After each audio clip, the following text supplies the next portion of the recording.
Good evening, everyone. My name is Ara Araz, and welcome to part 2, Crisis in Armenia's Russia-Only Doctrine. And thank you for joining this evening's conversation with regional experts Lilit Kevorkian and Armen Kharazian. Thank you, Lilit and Armen, for accepting the invitation to the second of the What's Next series of discussions on the post-war Armenian reality, and continuing the discussion on this most critical and contentious of topics. Special thanks are owed to the Ararat Iskijian Museum, the Armenian Bar Association, the Armenian Democratic Liberal Party, or Ramgavars, the Armenian Network of America of Greater New York, the Daughters of Vartan, Sahaganush Otyag, Justice Armenia, Knights of Vartan, Bakraduni Lodge, the National Association for Armenian Studies and Research, or NASR, and its Kalus Gulbenkian Foundation lecture series on contemporary Armenian issues, and St. Leon Armenian Church. Additional thanks is warranted for all that helped create awareness of tonight's program, and to this end, special thanks are owed to the Armenian Weekly, the Armenian Mirror Spectator, the Eastern Diocese, Kerart, the online media outlet, and Ani Armenian Research Center. I ask that you remember and support our in-print and online publications when you have the opportunity to do so. The purpose of this evening's discussion is to widen our understanding of how we arrived at our current predicament, what is happening, and what is at stake. And while thinking about this evening's discussion last night, many of us in New Jersey and elsewhere received an email from the Armenian Radio Hour of New Jersey. And with heavy heart, we learned of the passing of the tremendously prolific Professor George Burnutian. I first had the opportunity to meet Professor Burnutian when he was teaching a survey class of Armenian history at St. Thomas Armenian Church in Tenafly, which is in New Jersey, in the 1980s. He looked at Armenian history through such a rich lens and would masterfully debunk myths while always placing events in a larger or in the largest possible geopolitical context. I remember when he started teaching Armenian history classes at NYU, his class would be filled with non-Armenians because he was such a talented teacher. And then when a bunch of us were organizing in 1990 or 91, a talk for Samuel Shamuradian of blessed memory, who had just authored the Sumgai tragedy, he graciously agreed to participate in that event. The Armenian and the academic world are greatly indebted to Professor Burnutian. Professor Burnutian authored more than 30 books. Due to his tireless work and drive, we have an immensely better understanding of the Armenian world, Persian world, Russian world, how they interface, and the ethnic demography of the South Caucasus. He committed a great deal of his professional energy to Karabakh, and thank God for that. In 2012, he gave a talk at St. Leon, thanks to many of tonight's sponsors. The title of the talk was Azerbaijan, Wrong on Karabakh, Wrong on History. He presented the 1823 survey of the Karabakh province that was prepared by the Russian government at that time. The original is an extremely rare document, and copies are even difficult to locate.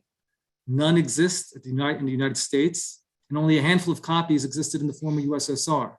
Professor Burnutian had discovered a copy in Moscow's Russian State Library, and for the first time ever, the survey was translated. In addition to translating, Dr. Burnutian enhanced the text with extensive notes and commentary.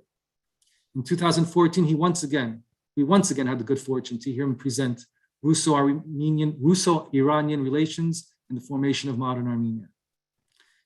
Tonight's discussion is dedicated to Professor Burnutian's memory. I think it will burn bright for many decades.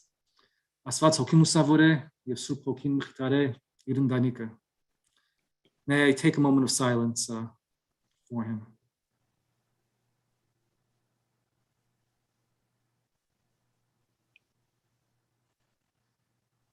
Thank you. Tonight, we have the good fortune of having with us Lilit Kevorkian and Armen Kharazian. Lilit is a London-based Russian and CIS analyst. As such, she is responsible for analyzing the macroeconomic, political, security, and business environment of Russia and former Soviet republics. She's a frequent contributor to major media outlets, and early in her career, she worked for the Ministries of Foreign Affairs and Economy in Armenia. Armen is the principal attorney of Washington-based Kharazian Law, where he represents clients in white-collar criminal defense and investigations pertaining to, among other matters, the Foreign Corrupt Practices Act and anti-money laundering statutes, export control, and sanctions, as well as the Foreign Agents Registration Act and the Lobbying Disclosure Act. Ataman is a former member of Armenia's Foreign Service, where he held senior positions as Deputy Chief of Mission in Washington, D.C., and head of the Foreign Ministry's Arms Control and International Security Affairs Department. His prior postings include Armenia's mission to the OSCE, IAEA, and the CFE Treaty Joint Consultative Group in Vienna, and Armenia's delegation to the Nagorno-Karabakh peace talks. Among other agreements, Ataman negotiated Armenia's first individual partnership program with NATO, in addition to other matters concerning military technical cooperation, counterproliferation, regulation and compliance, and regional security. Thank you, Ataman and Lilit, for being with us. Ataman will speak first, Lilit will follow, and then we will have our question and answer segment using Zoom's Q&A feature. Your name will be noted if your question is asked, unless you have asked to remain anonymous, or your question has been combined with other questions or has been otherwise modified. Ataman, if you're ready, we can begin. Thank you, Anna. Yes, I'm ready. It's really an honor to be presenting today. I didn't have the privilege to know Professor Bornutian, but I've heard a lot and learned a lot about him from people who knew him. Clearly a tremendous loss for the Armenians around the world and for the Armenian intellectual community. May his memory shine bright.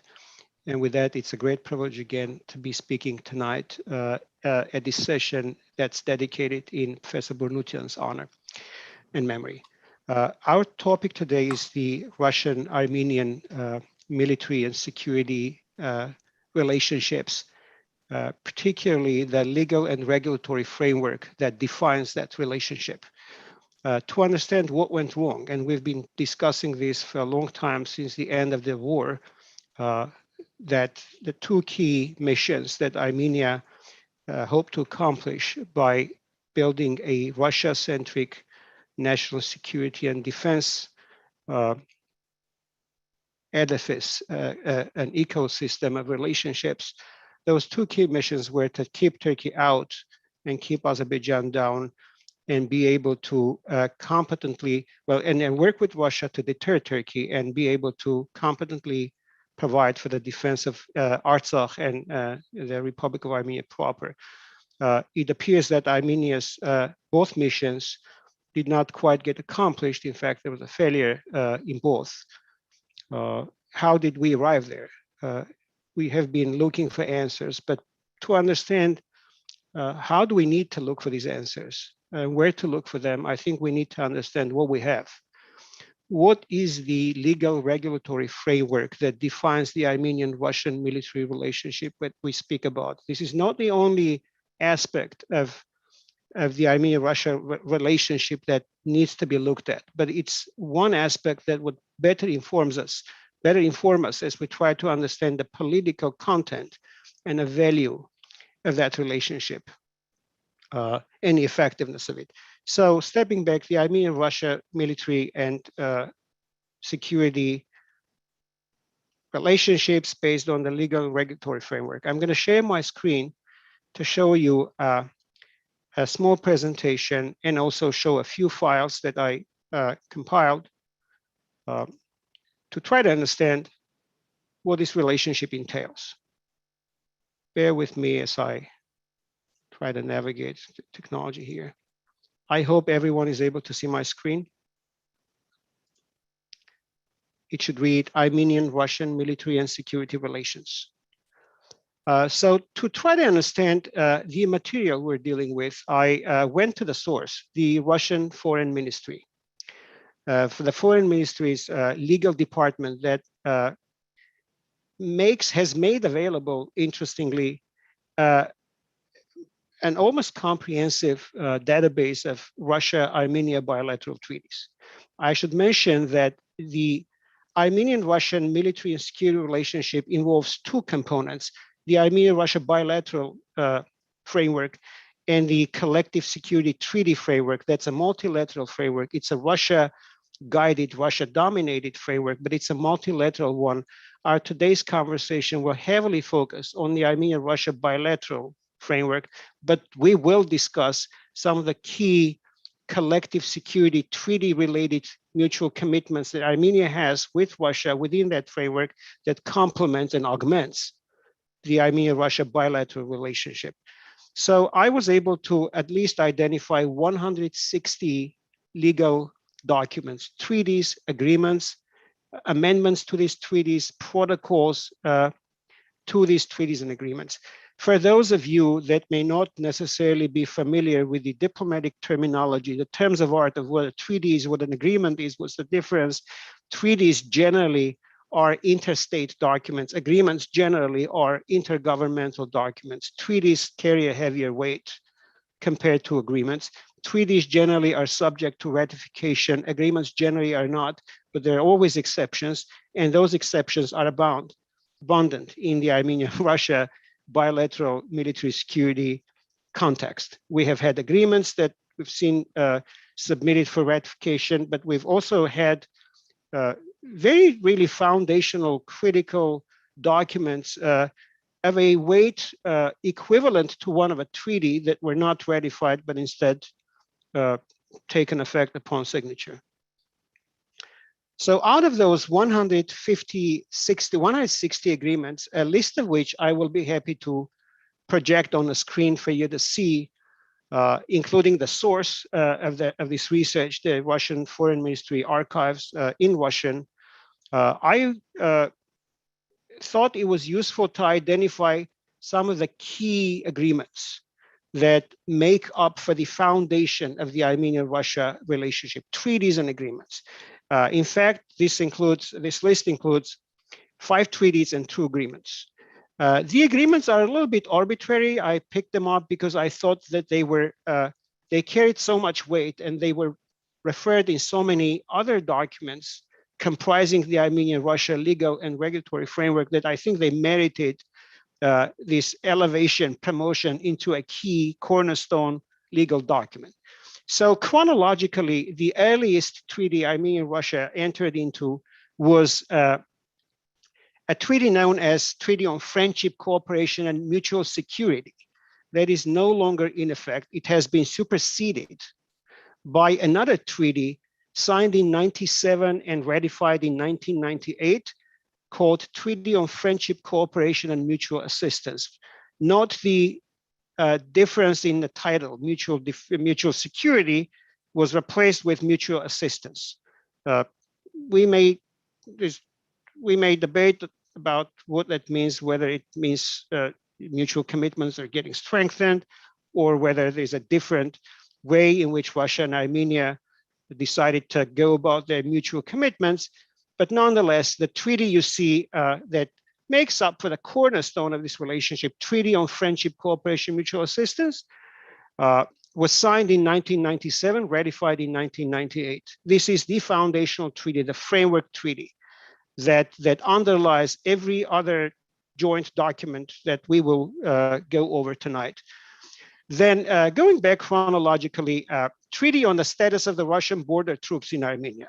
Now, the titles that you see on the screen are not the full titles. Generally, the formal title, which I will have in my Word file that I will be happy to share with you on the screen a little bit later, Treaty between the Russian Federation and the Republic of Armenia on the status of forces and terms of operation of Russian border troops in Armenia. Shortly, the Border Troops Treaty, signed in 92, entered into force in 1992. As you see, same day, there doesn't appear to have been any ratification process through which this treaty went. Then we have the Treaty on Russian Military Base in Armenia, signed in 1995, entered into force in 1997. I happen to have been someone who was actively involved in certain aspects of renegotiating some of the provisions of this treaty successfully, in my view, making them more in the interest of Armenia compared to what they originally were. But nonetheless, the military-based treaty and the Russian border troops treaty are 2 key treaties, in addition to and complementing the Treaty on Friendship and Cooperation, the framework treaty that make up the 3 key pillars on which the Armenia-Russia legal documents rest. Then there is a treaty called, lesser known treaty, but nonetheless a treaty called Treaty on Military Technical Cooperation, signed in 2013 and ratified in 2014. This is an entirely different period in the Armenia-Russia legal relationship pertaining to military cooperation. We'll get to that in a little bit later.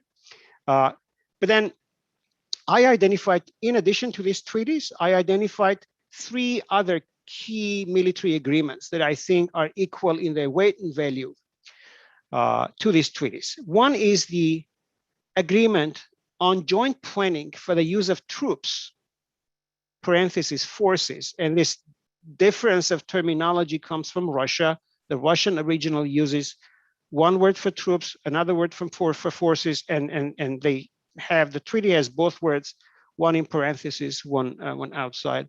In the interest of joint security, agreement on joint planning for the use of troops. So joint use of troops agreement, in short, signed in 2000. And that, and 2 other agreements. One signed in 2015, entered into force in 2017, agreement on the establishment of a united regional air defense system. In other terms, in some other sources, I've seen this agreement referred to as agreement on the establishment of a joint regional air defense system. Объединенный is the term in Russia, in Russian, that literally may be translated as united, but I think the proper translation would be joint.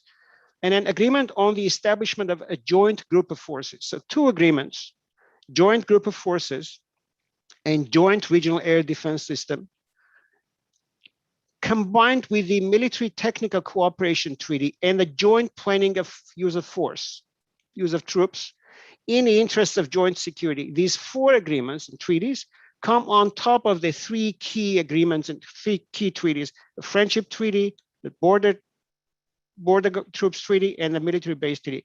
This forms the foundation for every other agreement that Armenia has signed with Russia in military and security, in a military and security area. I should also mention that all of this would not be complete if we were to ignore, overlook the Collective Security Treaty, Treaty on Collective Security, the key treaty bringing together all of the members of the Collective Security Treaty Organization. That's a multilateral arrangement. It has organic connections to all of these documents that I just discussed, but it's a separate arrangement. So beside these treaties, and there, beside these military treaties, there are about 34 other military agreements that Armenia and Russia have signed, and we will go over them.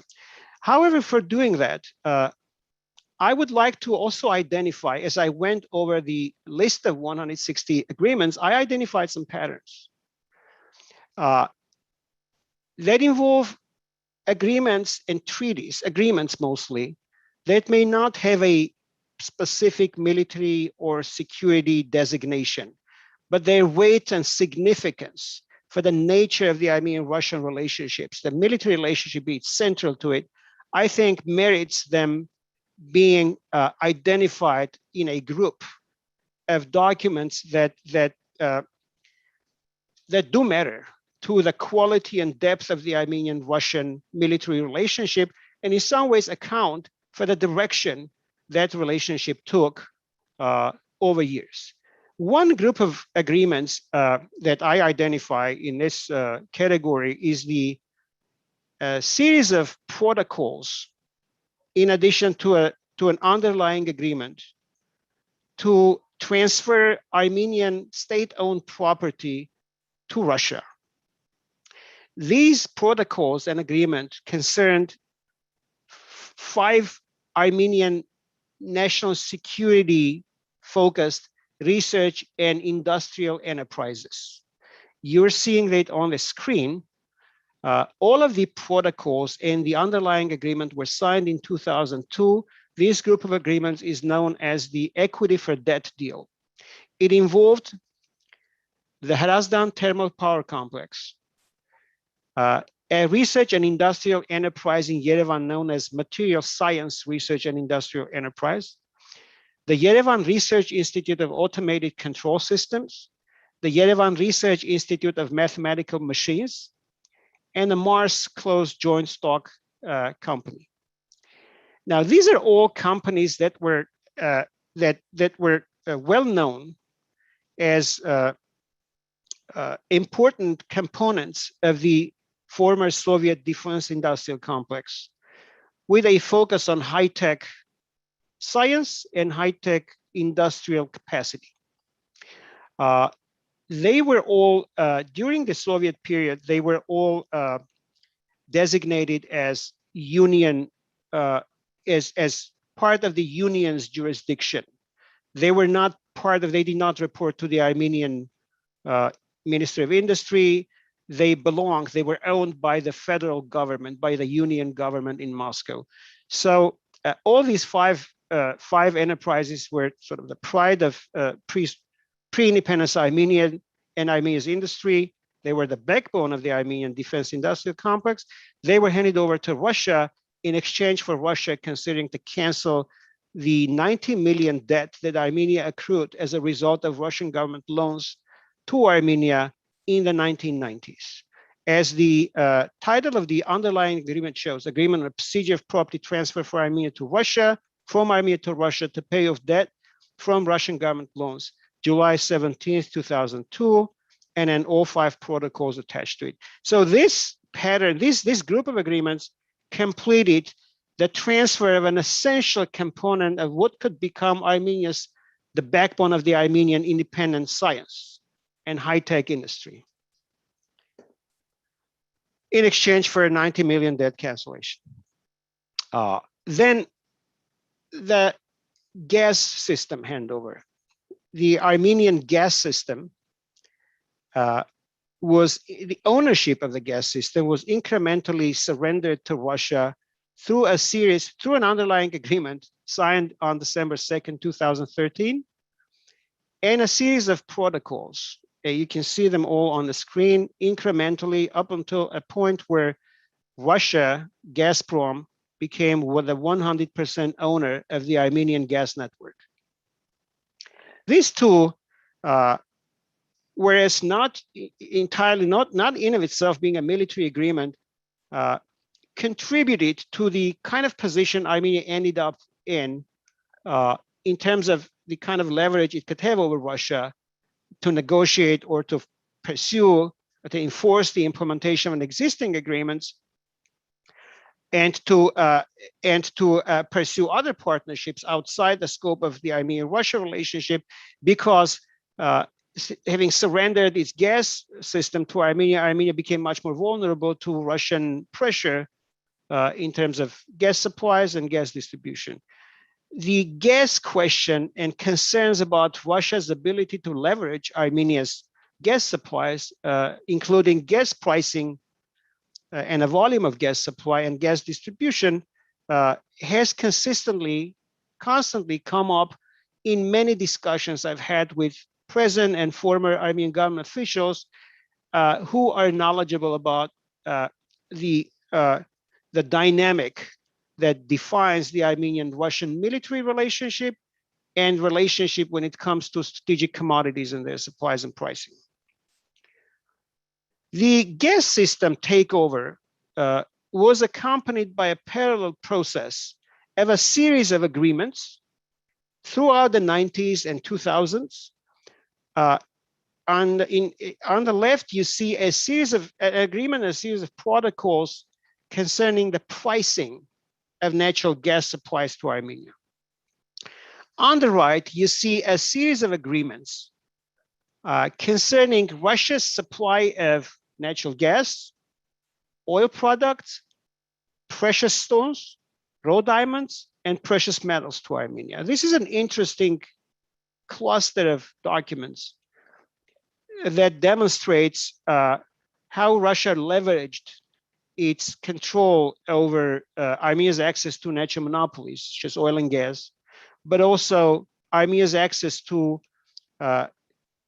such profitable sectors of economic activity, types of economic activity as diamond cutting, a highly regulated industry or jewelry, the jewelry sector.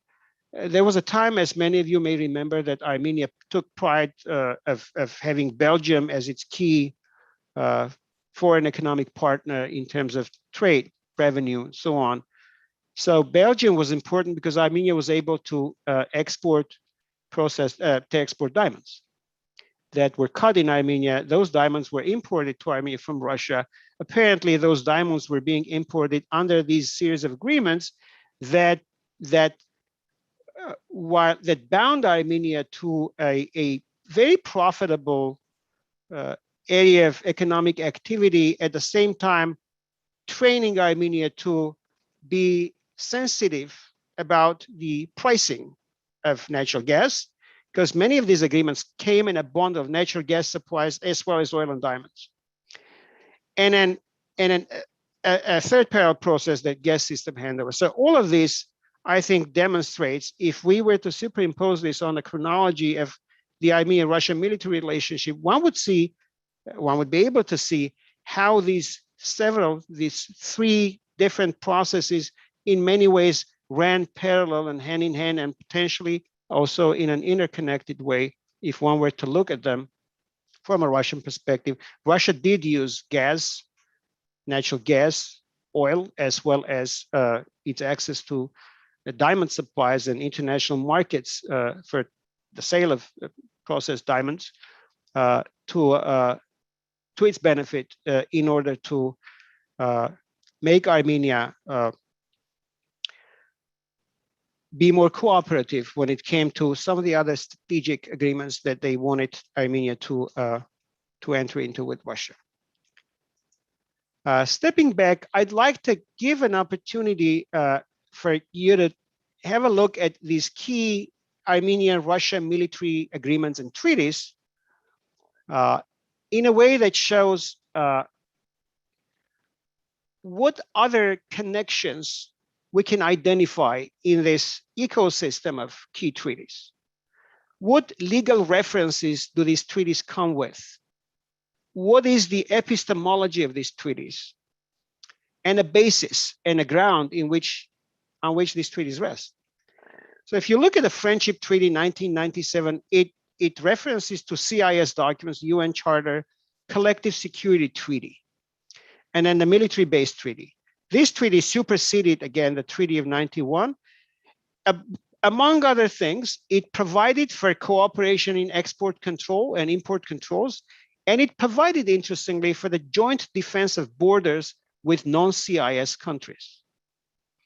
This is going to be in an incongruence, this particular provision, with a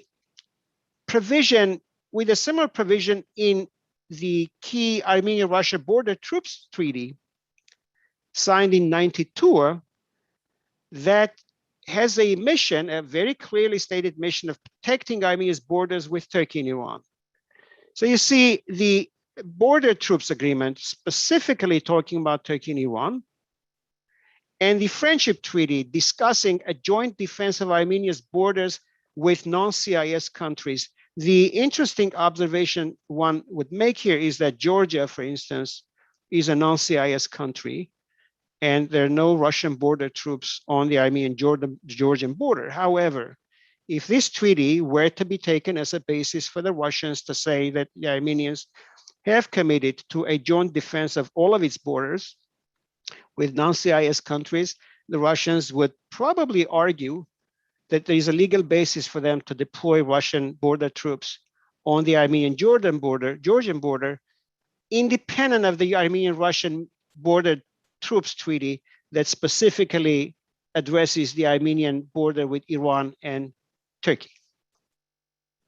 In between, we have the Military Base Treaty 95 that references the UN Charter and the CIS Charter, as well as the Collective Security Treaty.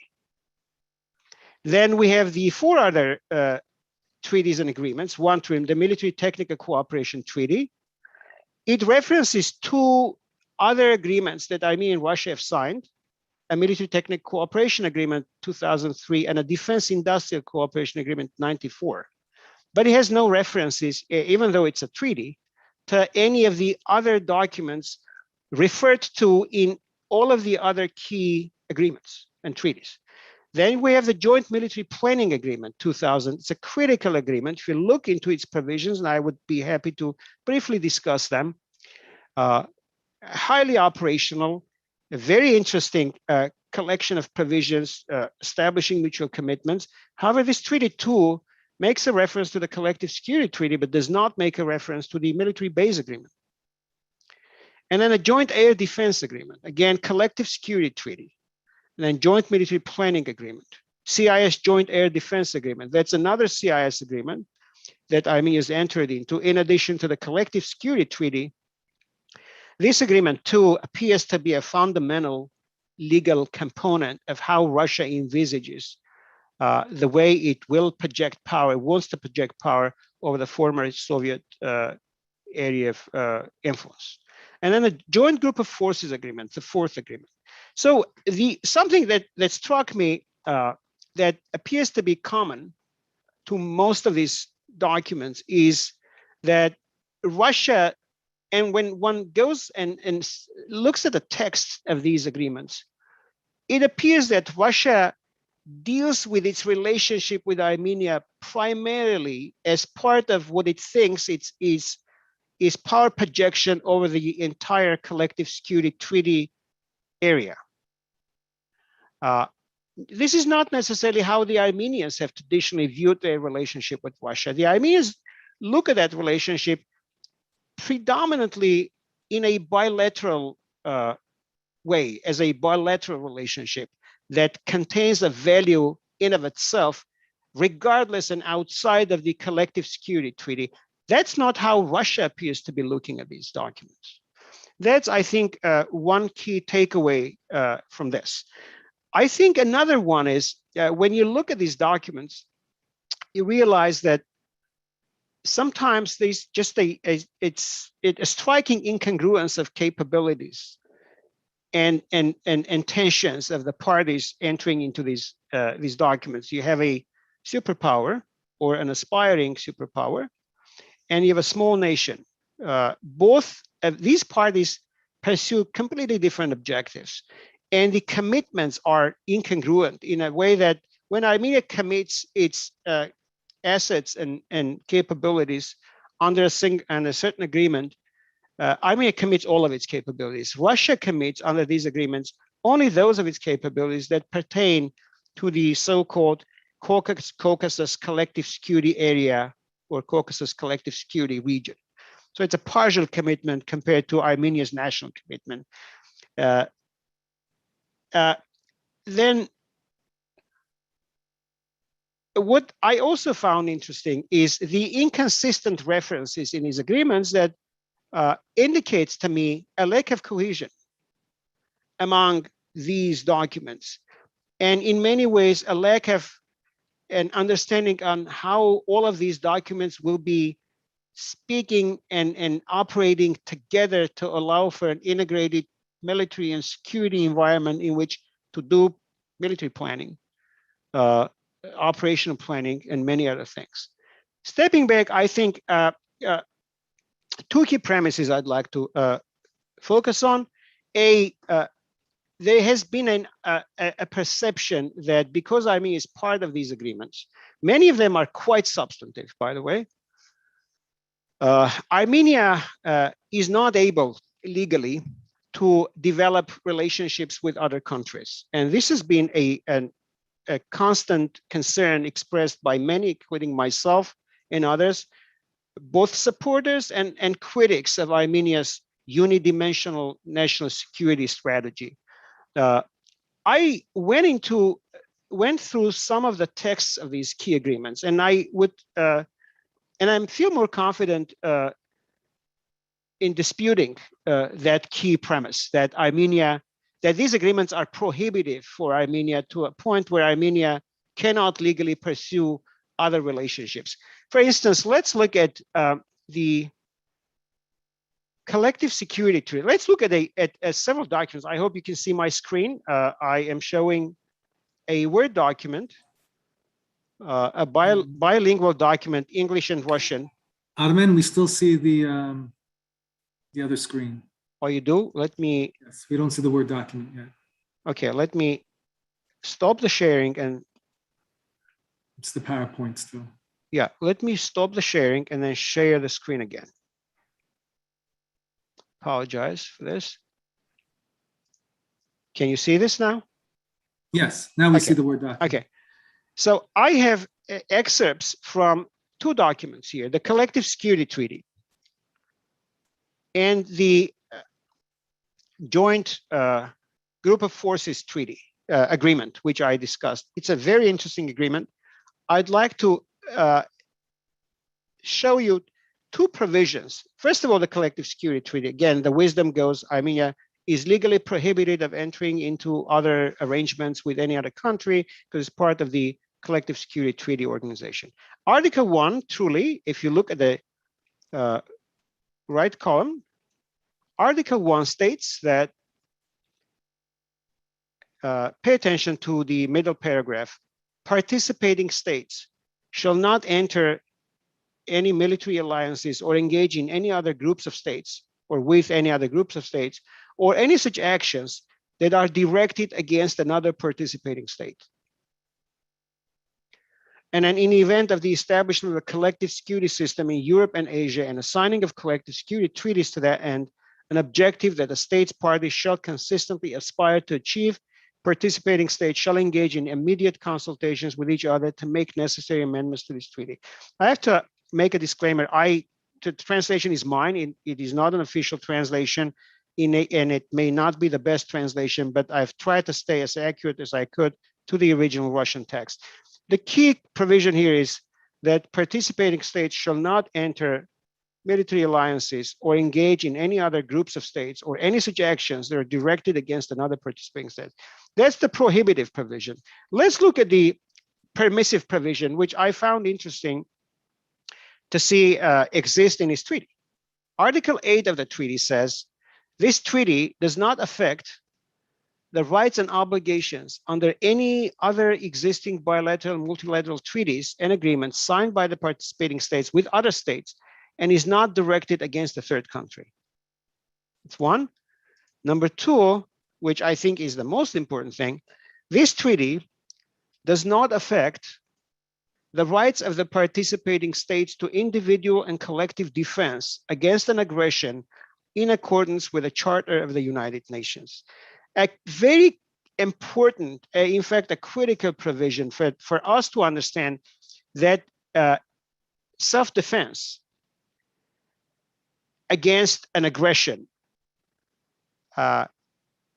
empowers, even under this treaty, even for a nation that's part of this collective security treaty, to engage in any sort of alliances and relationships, military relationships that are proper and necessary for that country to exercise to the fullest its right of self-defense and defend itself against aggression. So self-defense supersedes, self-defense outweighs, and a need to engage in activities in the interest of self-defense outweighs the strength of the commitments in the prohibitive paragraphs of this treaty. I think this is something we need to digest and potentially also project. I would wish to see the Armenians project this provision into their future defense planning. Now, this doesn't mean that just because you can do something legally is something that it is expedient to do in reality. Military policy is an area of activity where just because you can do it legally would probably make very little sense to just take that what you think you can legally do and project it onto what you can really do. There are commitments that would be negatively affected if one were to literally interpret this as a laissez-faire. But the legal argument that Armenia is prohibited from engaging in any other relationship, including alliance relationship, defend itself, is flawed. It's not supported by evidence, especially given what the Collective Security Treaty says. The other factor I'd like to mention here, the other observation, it's not here on in this document, the Armenia-Russia military base agreement. There have been many discussions about what the military base agreement's mission is, the treaty's mission is. What is it supposed to defend? What are the terms by which it is defined and governed? How does it, what is its mission? And so I have the text of that military base agreement. The base agreement operates when it comes to its operational provisions, defining its mission, it operates in terms of security of Armenia and the security of Russia. It does not operate in terms of national borders or internationally recognized borders, contrary to how we saw the Russian President Putin, interpret the Armenian-Russian peace treaty in one of his interviews during the war, and contrary to how we've seen many CIS and Russian officials interpret Armenia's military agreements within the CIS and with Russia bilaterally. So it's security, not the borders. Moreover, back to this agreement that I'd like to show on the screen, the Joint Group of Forces Agreement. The Article 1 says the mission of this agreement is to provide for the security of the parties in the Caucasus collective security area. The parties shall establish a joint group of forces of the armed forces of Armenia and Russia.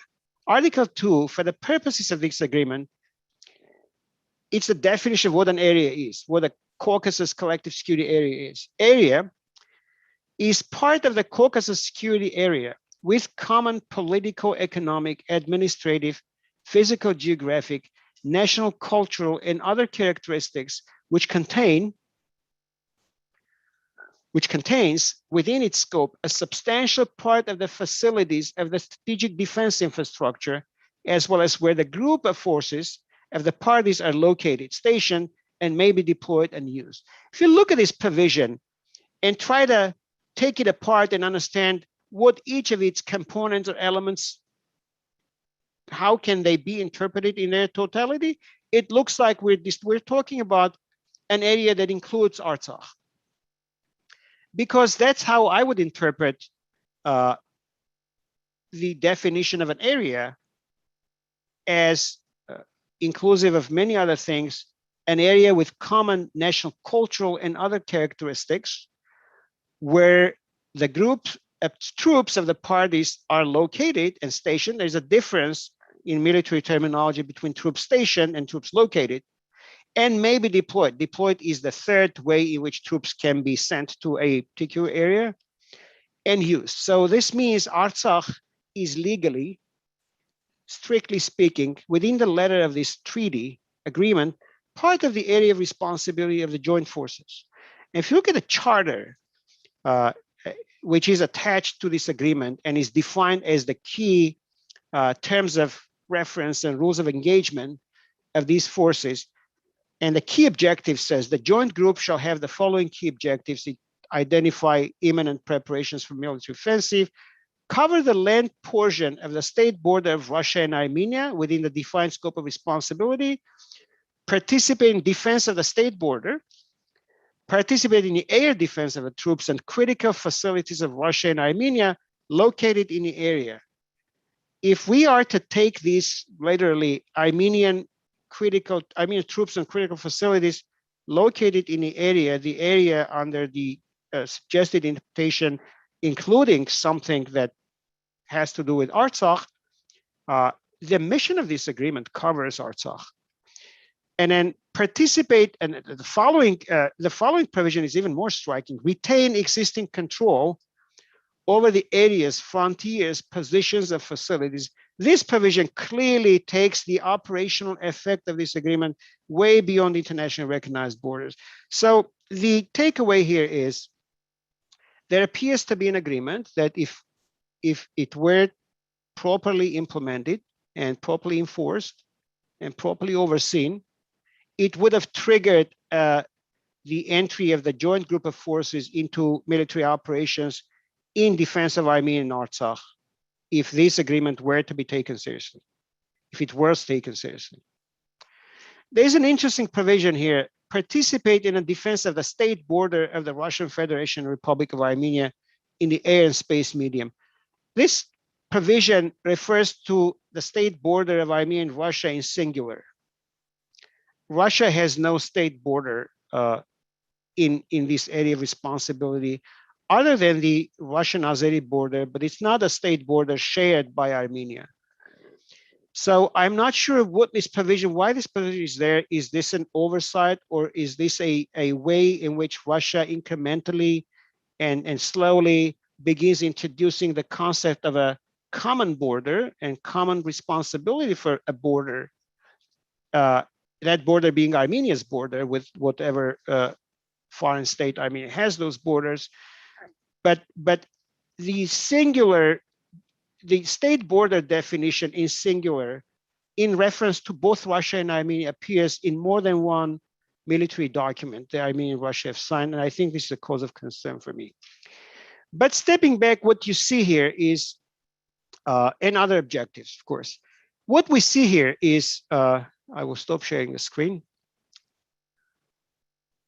An interesting situation where we have agreements. The Joint Air Defense Agreement is, by the way, something similar in scope and in the strength of language, even though it's focused a little bit more, a stronger focus on its CIS collective security concern rather than a bilateral matter. But we see well-developed agreements with extremely well-defined concepts and commitments, clear commitments, and with implementation mechanisms that, had they worked, they would have provided Armenia with sufficient quality of defense and reliance on Russia to help that, augment that defense. It didn't work. The question is why? I would think of two things. Maybe Russia didn't take it seriously. Maybe the Armenians didn't take it seriously. But also maybe it's incompetence that prevented Armenians and Russians to A, take these matters seriously, B, follow up, engage in the implementation of them, provide for the oversight, and provide for their constant review and renewal. I think as we go back and try to understand what went wrong in the Armenian-Russian relationship and why these agreements didn't work, one inquiry I think would be useful to make would be to identify the implementing agencies for each of these key agreements and the key officials that were in charge of implementing these agreements, their enforcement. Go to them and interview them and find out what these implementing bodies did and why they didn't properly follow up, if they didn't. Another observation I'd like to add, and I will stop there and take any questions after Lilith makes a presentation, is many of these agreements have a defined term of operation. So some of them are about to expire. In fact, some of the key of them expire in 2002.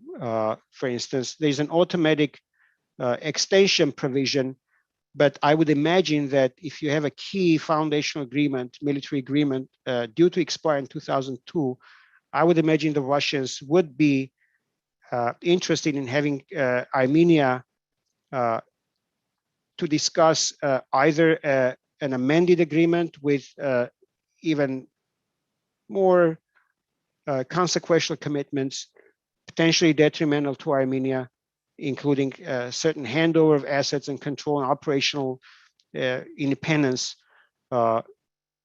because that is what the dynamic of these agreements over the past 30 years evidences. Whenever an agreement appears to approach the end of its term, you see negotiations aimed at strengthening the commitments in a way that makes Armenia cede more of its agency toward either Russia or a Russian-dominated implementing agency responsible for that agreement. And I think the Armenians need to take this matter very seriously as the Russians approach them and discuss the potential extension of these agreements. I will stop here. I apologize for having taken so much time to provide this overview, and will now yield the floor to Lilith. Thank you, Armen. Lilith? Thank you, Armen.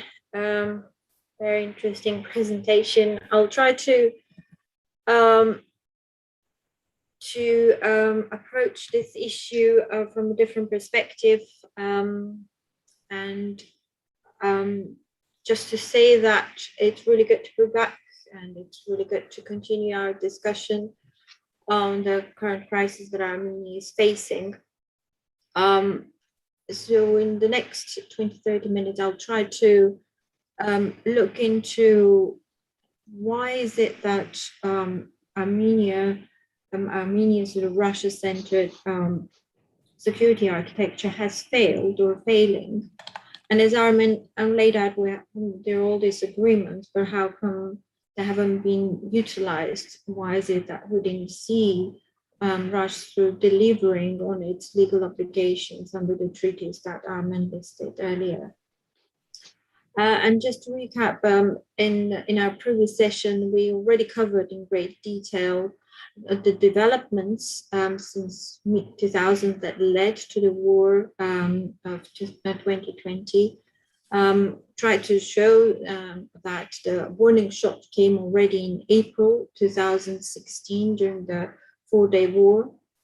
But in a nutshell, we have been on a long road that led us to the diplomatic isolation and eventually the diplomatic and military failure, resulting in a disaster of 2020 and subsequent loss from Armenian sovereign territories to Azerbaijan throughout 2021. Of course, these things didn't happen overnight, and they didn't even happen in the past 2 years. Effectively, Armenia is having a system failure. And this has been aggravated by the government of Nikol Pashinyan, I would argue. I think he bears responsibility for having the opportunities to at least correct some of the mistakes of past administrations, but it has made repeated grave errors. But stepping back from government and individuals, really what we're seeing in 2020 and Armenia's failure is in effect, it's a Russia-centered security and foreign policy failure. And to be fair, this policy, these frameworks have been formulated and have been pursued by all of Armenian leaders, starting from Levon Petrosyan.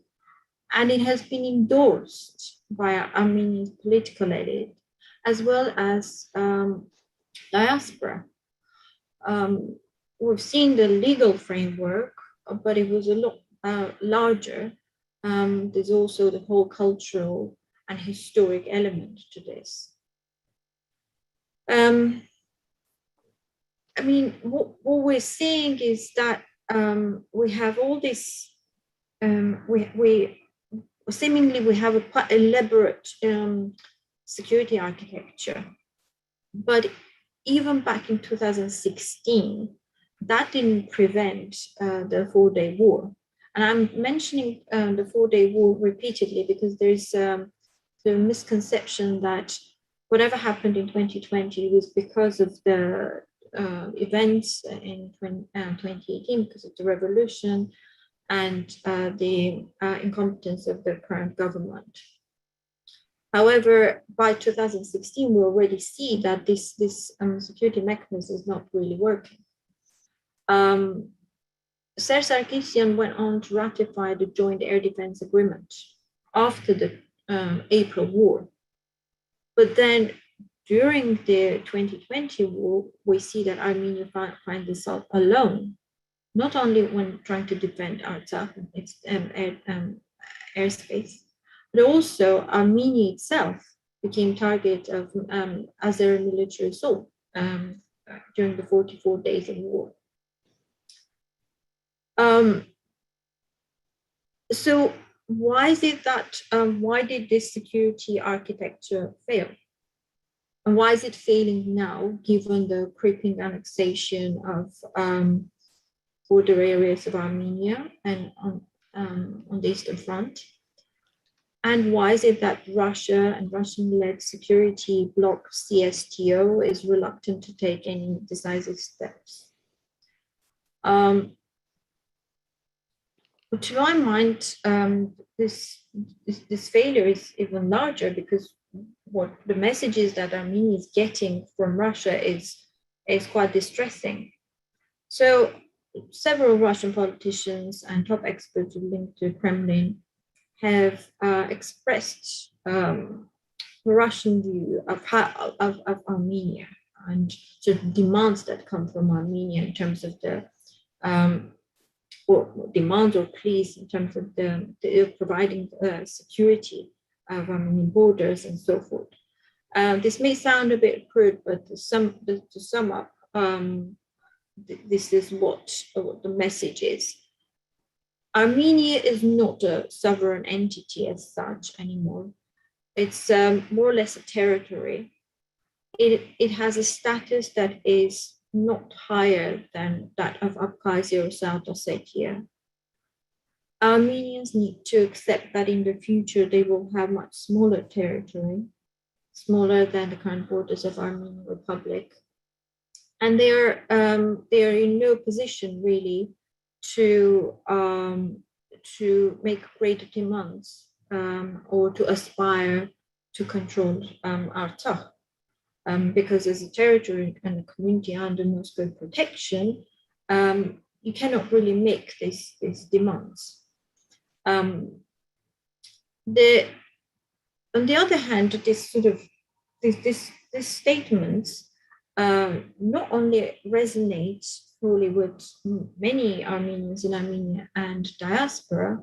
In fact, it gets repeated by many Armenians who do believe that their country is unable to defend itself, that to quote genocide 2.0 is very likely the second Russia leaves Armenia. And also in some cases, it is even suggested that sovereignty is a luxury that Armenians perhaps cannot afford, and that perhaps integration with Russia and transfer of sovereignty to Russia is the best way forward. So in effect, the final point of arrival of Armenia's Russia-centered architecture is restoration of a system that existed under the Soviet rule, whereby the country's security is outsourced to Russia, and in return, Armenia's key economic assets are controlled by the patron state, and its foreign policy becomes nominal and closely aligned by Moscow, with Moscow. Now, why did Armenia's Russia-only strategy fail? Because it is not a strategy, because it is a wishful thinking, and because it assumes benign intentions of the patron, and that it also assumes, in Armenia's case, that it has a full overlap. There's a full overlap of Armenian and Russian national interests, which is not the case. In fact, in many cases, these interests do not overlap. Armenians see Azeris and Turks as their enemies. Russians see Turks as pragmatic partners, and they see them as potential support in some of their efforts to minimize the Western influence in the region. On the other hand, Azeris are seen as valuable allies, intermediary in relations with Turkey. Azeris have one of the largest and well-organized communities in Russia. There's a lot of overlapping energy interests and so forth. Whereas Armenians see Erdogan as their enemy, for Russia, Erdogan is a very well-respected partner. As we know, Russia effectively saved Erdogan's life from military coup in summer 2016, after which Erdogan officially thanked Russian President Putin. Now, pan-Turkism is something that you come across quite often in these political debates in Armenian various platforms. So Armenians see pan-Turkism as a threat, and they see it as a unifying cause together with Russians, and they believe that this is where their interests 100% overlap and that they can fight against pan-Turkism together. However, many Russian elite political leaders do not see pan-Turkism as a threat. Moreover, they see Turkey as a country that is similar to Russia, which is seeking independent foreign policy and an expansion of its influence. Many Russian policymakers see pan-Turkism as a necessary component of the so-called Eurasianism, which is endorsed by Russia.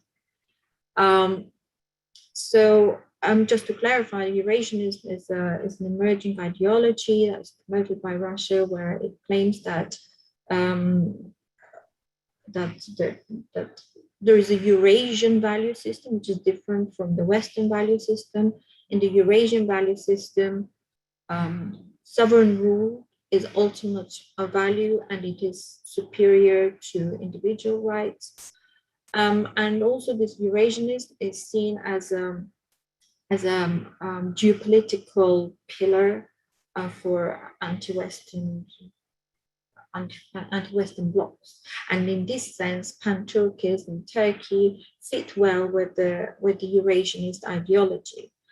In the past 15 years, and this is easy to research, there have been huge body of academic work created in Russia on these matters.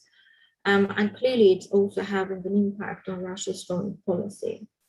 So going back to Armenia, now you have this Russia-centered architecture, which is not really a strategy, but as I said, more of a wishful thinking. There's also what we see is lack of proper risk analysis, lack of risk mapping by Armenia's institutions, and also by politically organized diaspora.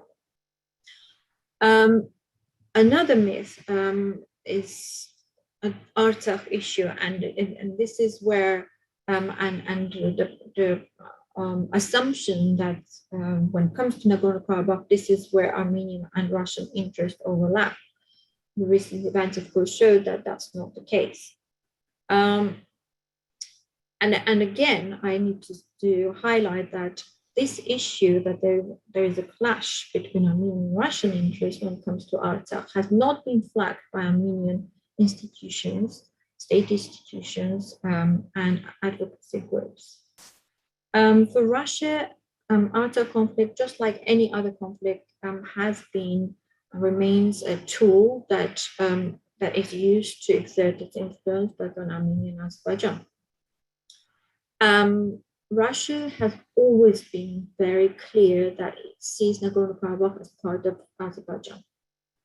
And it also has been clear that the conflict is an opportunity for Russia to have its presence in the region. The Russian formula for all this conflict in the former Soviet space, where you have an ethnically different breakaway entities, their formula is pretty much the same.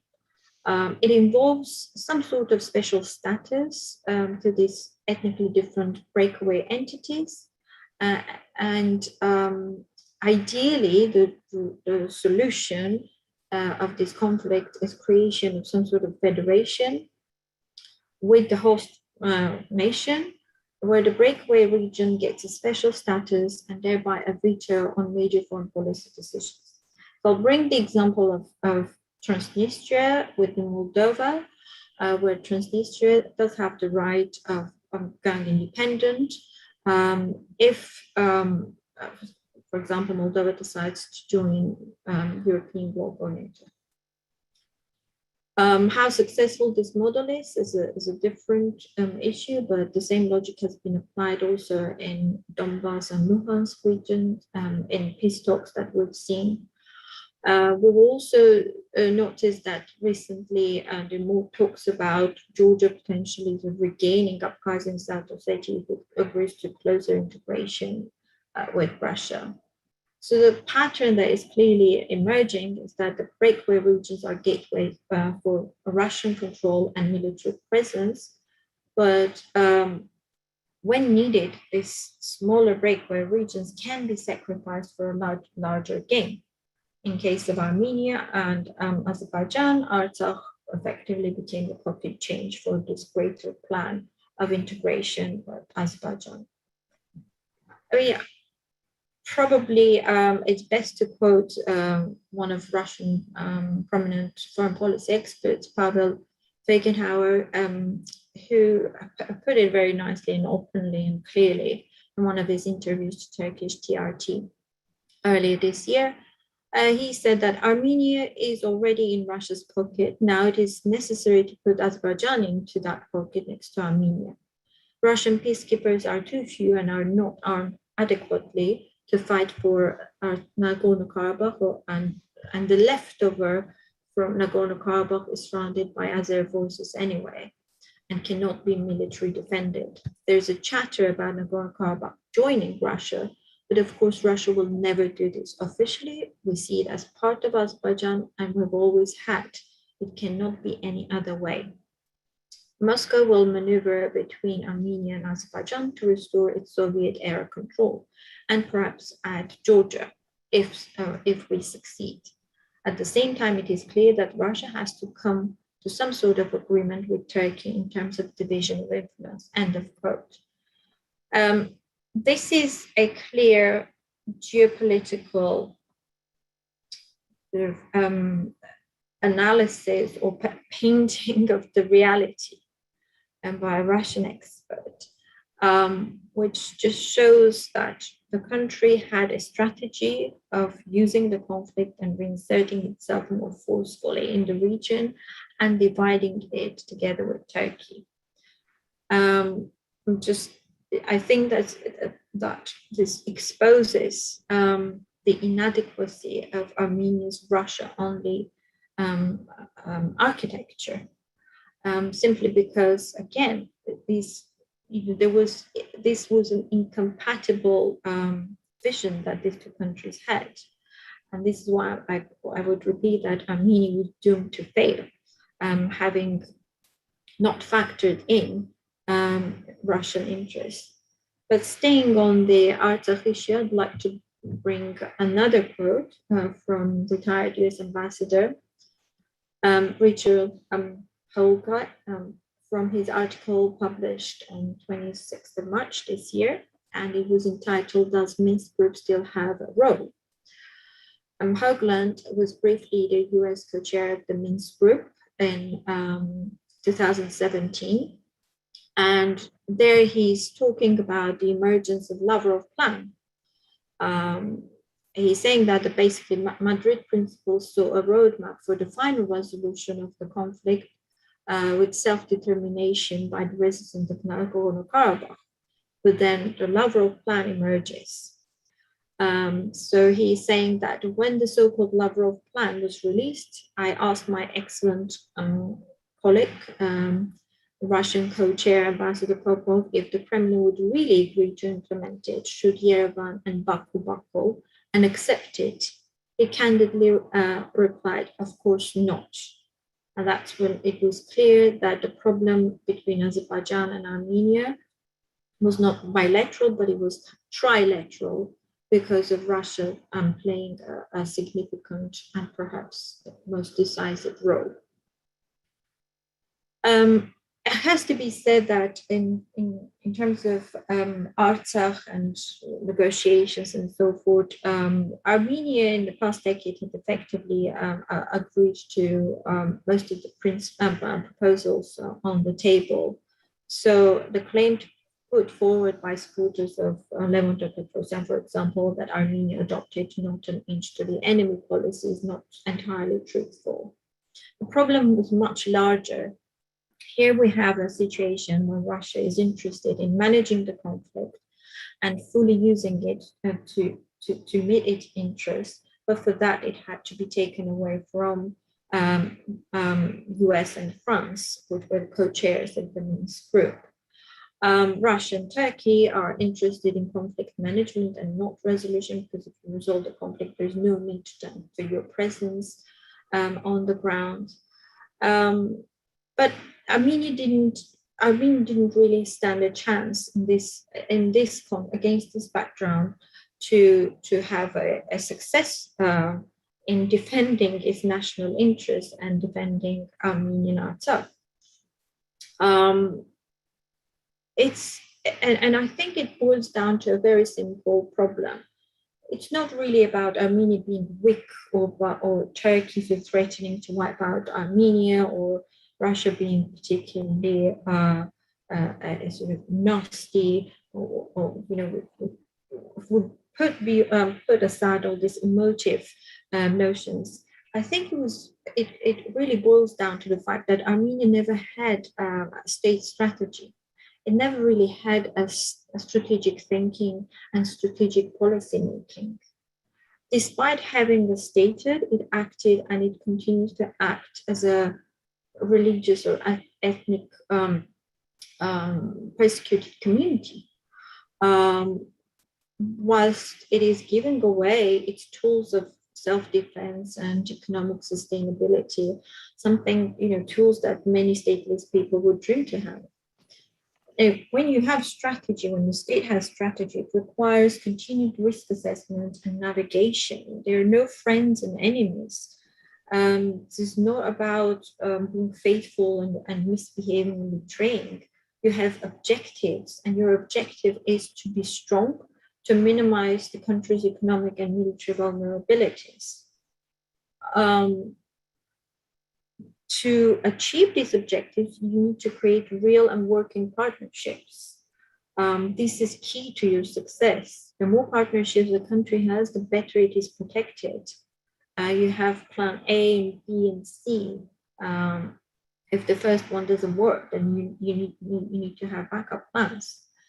And more importantly, nothing is static in the world, and relationships and objectives change around you. And each player is also a complex combination of domestic and external factors. It is not static just because one country had some overlapping interest with you 150 years ago. It does not mean that it continues to have the same interests and will act the same way. It's good to have, and it's nice to have history on your side, but what really matters in these relations is concrete value creation for each relationship. And that's how you attract international partners. And in this sense, in fact, Azerbaijan has shown a good example of how to make these value proposals.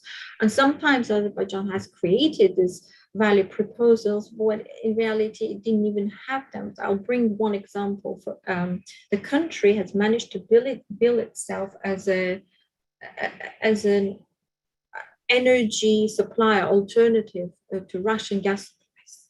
But Russia annually exports about 200 billion cubic meters gas to Europe. Azerbaijan exports only 200 billion versus 10 billion. In fact, according to US Energy Agency, for example, Uzbekistan has twice larger proven gas reserves than Azerbaijan, but you don't really hear about that. Ukraine has more gas reserves than Azerbaijan, for example. I'm just giving all this detail to show how this image and value proposals are being made. In terms of the not upsetting Russia, being faithful and so forth, Aliyev and Putin have declared themselves as, their countries as strategic partners, they work together really well. Yet Azerbaijan only recently took part in NATO exercises in Georgia, which were basically aimed at Russia. And Russian Foreign Ministry commented by saying that Azerbaijan is a sovereign country and can decide what to do. Azerbaijan is strategic partner with Russia, but at the same time supports Ukraine. Now, going back to Armenia, Armenia has been effectively in this sort of policy paralysis for decades. It has no strategy or even ideology. It shies ideology, and it has created this comfortable narrative of persecuted ethnic community that is seeking patronage. And as a result, Armenia lost its sovereignty, lost part of its homeland. And the trouble is that not only ordinary citizens, but the so-called elite is unable to formulate political discourse. Armenian discourse is one of history, one of fear of being killed, injustice, constant accusation of indifferent world and bad, treacherous leaders, and usually sort of a wish of having in some cases, good dictators with father figure. Any serious military engagement proposal beyond Russia is seen as an act of betrayal or a recipe for disaster. And one can hear from Armenian politicians and experts saying that these offers from other countries are driven by interest of these countries, Western countries. So by definition, they're already not worthy of considering or cannot be trusted. This has nothing to do with the world of policy making, the realpolitik, where once you have overlapping interests, that is the prize. That's success. That's what you're looking for. If the overlapping interests are not there, you try to create them. Now, what is also quite curious is that many Armenians believe that they are realists. They can very quickly list what Russian and Turkish interests are, and they will discount any chances of success in this geopolitical environment, and they will propose to accept their fate, even if it means loss of homeland and life. So this Armenian so-called realism is a phenomenon that doesn't really have anything in common with realism or realpolitik. It's a defeatist approach that is pervasive and is continuously being reinforced by fear. And what's worse and what's noticeable is that many Armenian politicians and diplomats often speak like employees of international organizations. It's an emphasis on peace, which is, of course, not a bad thing, but there has been consistent failure to formulate their own problems and seek solutions in the realm of geopolitics and realpolitik. So lack of skilled professionals, both in Armenian diaspora and political organizations, is a problem. You need this skills to work out Armenia's strategic plan and ways of its execution. Instead, the public is dominated by the narrative of despair and of lack of options. So it's probably fair to say that Armenian public's consensus opinion is that the West is not interested in Armenia at best, or it is backing Turkey and promoting pan-Turkism. Good or bad, we have to be close to Russia, not to be punished by it, and effectively follow what they're saying.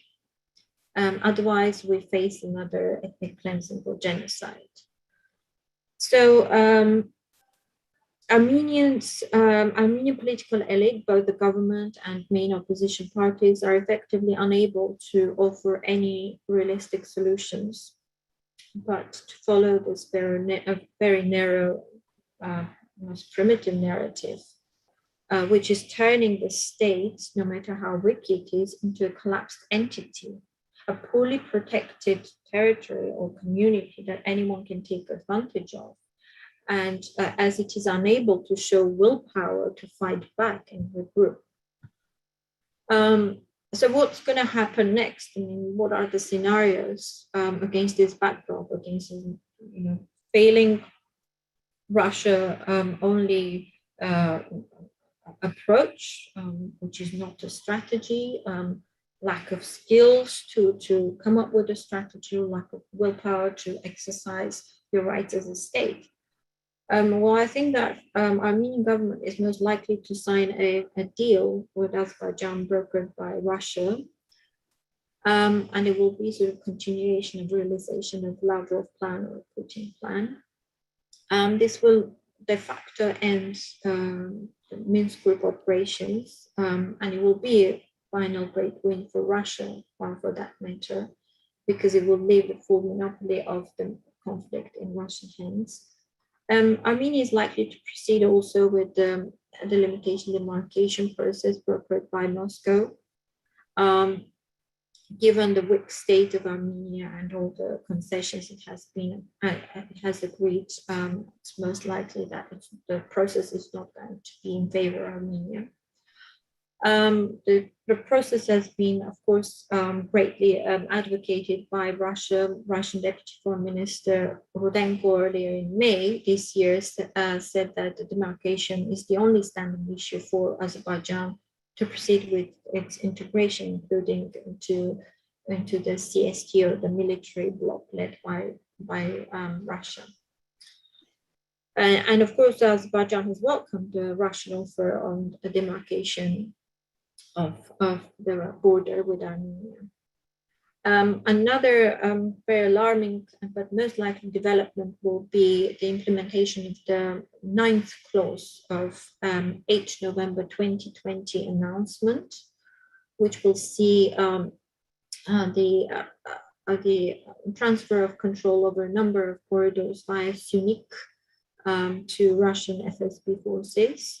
And here, effectively, Armenia is going to lose its sovereignty over these corridors, which will be used by Azerbaijan to connect mainland Azerbaijan with Nakhichevan. Pashinyan's government has already signaled that difficult decisions will be made, as Pashinyan appointed one of his trusted men as foreign minister. And it's this talk of bringing peace when conditions are dictated to Armenia is quite dangerous, and it is equally alarming to see that the democratic mandate that this government received is effectively being used to endorse the deals which are against Armenia's national interest. There is a lot of chatter about opening the communication lines and economic integration and so forth.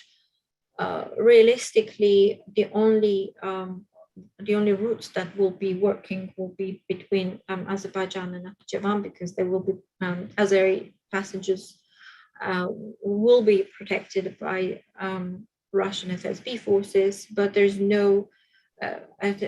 not really realistic to expect that Armenian goods and passengers can move through unprotected transport routes via Azerbaijan. I think Armenia will try to seek also normalization its relations with Turkey once it has delivered on the deal with Azerbaijan. This does not mean that Turkey will respond immediately. In fact, there's no pressure from the West, for example, as in the past, to normalize relations with Armenia. Turkey sees this as an economic reward for Armenia. So they will try to get more concessions from the Armenian government before agreeing to this. And to finally sort of close the Artsakh issue for good, Azerbaijan could also try to take the crisis further by creating a false equivalent of conflict on the Armenian territory. And this is likely to target Sunik, where Azeri forces could try to effectively take control of a corridor linking Azerbaijan to Nakhchivan, and claiming rights to parts of Armenia's southern regions, not entire south, but parts of it. And this could create a false equivalence. So in the future, if there is any attempt of getting autonomous rights for Artsakh, then Azerbaijan could try to get some right and presence in these regions of Armenia. For Russia, the sprawling conflict, effectively Sunni Artsakh, or zone of conflict, presents a larger area of maneuvering, because both countries will be sucked into a much more complex conflict. What's also worrying is that Russian military presence in Artsakh is not officially endorsed by Azerbaijan. Azerbaijan has not signed a deal on the status of Russian peacekeepers in Artsakh, which means Baku will try to further exploit this situation and try to get concessions from Russia on the points that I mentioned above. So we'll see how this gamble of Russia selling a smaller piece to get a larger piece will work, meaning giving away Artsakh, trying to get Azerbaijan under its control. Azerbaijan could always try to get out of this deal and demand the removal of Russian troops from Artsakh. And in return, for example, agree to international monitors as long as it receives assurances that the West, US and France will drop any status issues for Artsakh. So what we can see, what can mitigate all these risks? Well, frankly, under any scenario, including the one where Russia and Azerbaijan have a fallout, I don't really see that Armenia can be any better off. I know that there's a prevailing sentiment in Armenian public and politicians and experts who often rejoice when they say that there is a tension between Russia and Azerbaijan. But usually these tensions result in agreement that is often at the expense of Armenian interests. And this is happening because, as I said, Armenia does not have strategy. So to mitigate these risks, the first step to be taken is to develop that strategy, to become a player, which will preclude Armenia from being an object of this various complex relationship in the region. But the current Pashinyan government has proven unwilling and unable to take any steps in this direction. But if there was a government, or this government decides to change its position, then one of the ways of mitigating this pressures and trying to get out of this impasse is to create specialized task forces using both Armenian and diasporan skills to start working on strategic plan for Armenia, and also have teams that will deal with actioning these plans, laying the institutional groundwork that Armenia lacks. And I'm talking about task forces because Armenia's institutions and people who work there, unfortunately, this doesn't apply to everyone, but the net outcome is that they have failed. These institutions have failed, and they have been unable to carry out the task to defend Armenian national interest. So in a way, we're looking into a rebooting of the Armenian state which failed back in late 1990s and onwards. In this context, Armenian diaspora in Russia also has a critical role to play, as they understand the inner workings of Russian policymaking. Equally, Russian diaspora needs initiatives that go beyond the same old grassroots campaigns. And these initiatives need to be directed at strengthening Armenia's resistance, especially militarily. But it also, these initiatives can help to develop a new narrative, not a narrative of a victim, but of a partner. Even though your current government is still unable or unwilling to follow this narrative, but the politically organized diaspora can do this. For Armenia to force Russia to deliver on its partnership obligations, the Armenian government or its politically organized communities in diaspora need to show that they can bring in alternatives, that there are alternatives. And ultimately, it's not about U-turn and teaching Russia or so forth. The question that Armenia faces is the need to have a strong army to defend itself and to protect Artsakh. And any partner that can help Armenia to meet these objectives should be welcome. I'm almost certain that the current government is not likely to follow any of these plans. But the current crisis is far from over. When we're talking about external risks and external threats, we have to be very objective and also recognize that we have also domestic risks and threats to national security. And unfortunately, the current political elites, as represented in the parliament, have shown that they're intellectually spent. And in some cases, they're out of their depth. So they're not skilled enough to deal with these huge challenges that, in all fairness, require all nation efforts. So never before there has been an acute realization of the urgency to reclaim the statehood. And for that, this objective in itself will bring together new political forces. I think it's inevitable, and diaspora's role is to also help these forces to come together, provide them with skills to eventually facilitate that change of government. And these new forces can also join creating that new narrative for Armenia. One of a small but strategic player in the region, ready to work with various players, and of course, resetting relationship with Russia.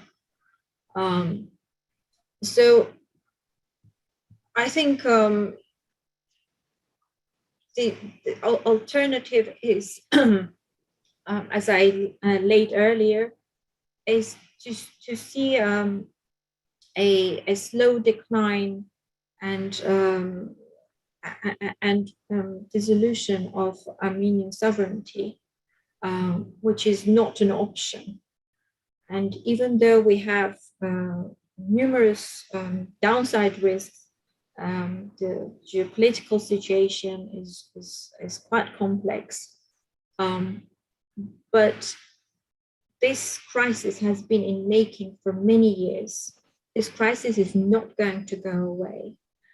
Even if the Russian and Turkish joint plans materialize, they're not going to keep the status quo for long. So Armenians, both in Armenia and in diaspora, need to start laying the groundwork for that reboot of Armenian statehood in the months or quarters or years to come. Thank you.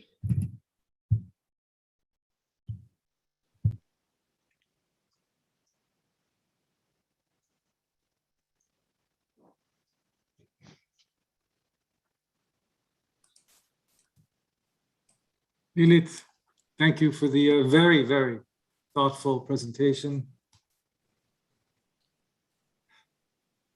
Thank you for emphasizing and underscoring that the crisis is not over and that we have not yet arrived at a status quo, or we're at a very fluid status quo. We may find ourselves in a situation where we look back upon our current situation as being a more benign reality than we're going to face in the future. You know, your talk reminds me a little bit of I guess, the story in the Bible about the incompetent steward who even what he has is taken away from him, right? And I think we may unfortunately find ourselves in that situation. Armen, you know, I can't thank you enough for the research that you presented to us today. Never in all our events that we've attended and seen in person and on Zoom have we seen this type of presentation and grouping of treaties. Thank you very much. Thank you.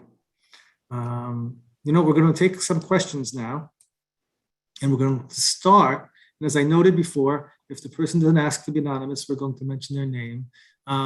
Joseph Dagdigyan and Hovannes Mardorosian have similar questions about if there are treaty provisions between Russia and Armenia, and how they compare with the treaty provisions between Russia and Azerbaijan, if there are similar treaty provisions. And also, if that is the case, would such provisions be incompatible with one another? I think, Armen, that question would be directed to you. Sure, happy to answer.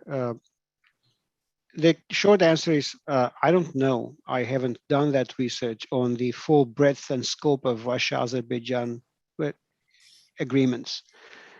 One thing is clear, Azerbaijan is not a member of the CSTO. So the collective security treaty related commitments, there are no such commitments with Azerbaijan. However, Russia does have a friendship agreement with Azerbaijan that in many ways, when I was in the Armenian government, we did have an opportunity to review those agreements, and they in many ways were very similar to the agreements Armenia had with Russia in mid-90s. Since then, these agreements have been amended many times. And I'm sure the Azerbaijani-Russian documents have been amended as well. So there may have be a variance in how Russia and Azerbaijan formulate their relations and how Armenia does. I think one of the things that we need to do as the Armenian national security research community is to map, inventorize this knowledge, understand both the scope and breadth and effectiveness of the Armenian-Russian regulatory and legal framework, as well as those of what Russia has with the Armenia's adversaries or others with whom that relationship matters.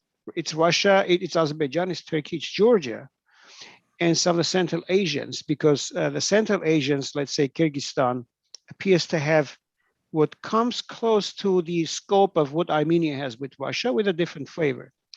So it would be interesting to see how Russia handles similar methods and models of relationships and issues with others and compare them to how that occurs with Armenia. That would help us understand and put that in the proper historical and political context with respect to each non-Russia party. That would help us to understand what generally characterizes Russian policy, where it can produce, how far it can go depending on what sort of response it gets when the Russians negotiate with Armenia or others, and then measure, potentially recommend potential Armenian response and behavior next time when Armenians and Russians engage in negotiations. It is part of policy planning and strategic planning. I would totally do that. But the answer to that question again is we don't have that knowledge. I think that's one of our shortcomings. We need to have it. Garo Artinian asked a related question.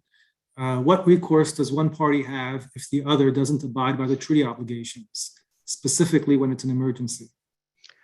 These agreements have in them provisions that either designate a body, a joint body in charge of implementation and oversight, or designate potential agencies on each side that would come together in the event there's a need to interpret and be concerned about the particular way in which that agreement is either being implemented or enforced. So there's joint mechanism for that. There's also the parliamentary oversight, the Armenian National Assembly, the lead committees, the Committee on Defense and National Security, Committee on Foreign Affairs, I would expect it's part of their duty to and mission to exercise oversight over these agreements. There's the Armenian-Russian Parliamentary Commission, Friendship Commission, that could be another framework where these matters could be brought and found that and treated in a working manner without making a big political deal out of it, if that's what Armenians think would be in their interest, handling it quietly, diplomatically. And then the working process between the two foreign ministries, two defense ministries, depending on who the lead agency responsible for that particular agreement is. So there are layers of avenues, intergovernmental avenues that could be used. And I think if the Armenians, I have been in that position once, and I am happy to disclose it now. The Armenian-Russian agreement on the military base treaty had an unfortunate provision under which to equip the Russian military base with conventional armaments, 3D limited equipment. Armenia agreed to cede to Russia part of its national quotas under the Conventional Forces in Europe Treaty. I was Armenia's chief negotiator in Vienna at the time, and no one in Armenia really understood how the CFE Treaty happens to be related to the Armenian-Russian Joint Military Base Treaty. But the way European conventional security, let's say, set up that you have national and regional limitations, and Russia's regional limitations that are smaller than its national ceilings did not allow it to deploy more arms in the Caucasus than it already had. So they had to either coerce another nation to cede part of their national ceilings to them so they could deploy it, or simply not to deploy anything. And the Russians came to Armenia, and the Armenians agreed to simply cede, like surrender. Under the CFE Treaty, Armenia had so-called treaty limited equipment national limits equal to Azerbaijan and Georgia, 220 battle tanks, 220 armored combat vehicles. There was, I believe, 280 large artillery units, 100 combat aircraft, and 50 attack helicopters. And with the exception of the aircraft and attack helicopters, Russia literally coerced Armenia to surrender 50% of its national ceilings under the CFE Treaty to the Russians to enable them to deploy armaments under the Armenian quotas, now theirs, at the Russian military base. And then they came to Vienna to codify it under the CFE Treaty, essentially saying Armenia's national quotas are hereby reduced and will be at the level of 50% of what Azerbaijan has, because Armenia has agreed to surrender its conventional quotas to Russia to equip the military base. I objected to it. Yerevan had never told me that there had been an agreement between Armenians and Russians, between the Armenian Defense Ministry and the Russian Defense Ministry. So I objected. There was a serious confusion about why would Armenia ever object to anything it agrees with Russia. I was asked to go back to Yerevan and brief Ter-Petrosyan, which I did. And I explained to him the fundamental problem with it, that Armenia surrenders its national quotas under this agreement. And Ter-Petrosyan listened to me. He was very thoughtful, by the way, and he asked me, what is my recommendation? I said, well, we need to negotiate with the Russians. We need to tell them that we didn't realize what we were doing. We were not as educated about the CFE and the connection to bilateral military commitments. And we did a mistake. We made a mistake. We have to renegotiate. If you're a true ally, you need to understand we can't go against our national interests just because we think we're satisfying your needs. You have to meet us halfway. And this is one of those areas where we simply cannot surrender what is our rightful national asset as a matter of a strategic balance in the region. So Ted Petrosyan appointed me as the negotiator opposite a very experienced Russian negotiator, Ambassador Oleandrov. He was a senior diplomat, one of Russia's most respected diplomats. He was 75, I believe then, a senior judge type of person. So he and I was 30, 32, 33. So he and I sat down opposite each other. And I explained to him, honestly, I said, Ambassador, we made a mistake. Our negotiators had no knowledge of the implications this would have on our standing within the CFE treaty. So we propose, instead of Armenia ceding its quotas to Russia, we propose leasing our quotas to you for $1 a year. But that transaction is not subject to reporting in Vienna, and that we retain our right to reclaim those quotas in the event we have a national emergency and national security need, and you will release those quotas back to us so we could use our capacity in full. Oleandrov literally, I mean, the whole thing took about 3 days, it was not a matter of an hour. But he said, well, you should have told us if you had concerns like that. We are always open to sitting down with you. We are allies. So this is 1997. Okay. So we're allies. We want you to come to us and express to us what your real concerns are, because we want you to be strong and competent.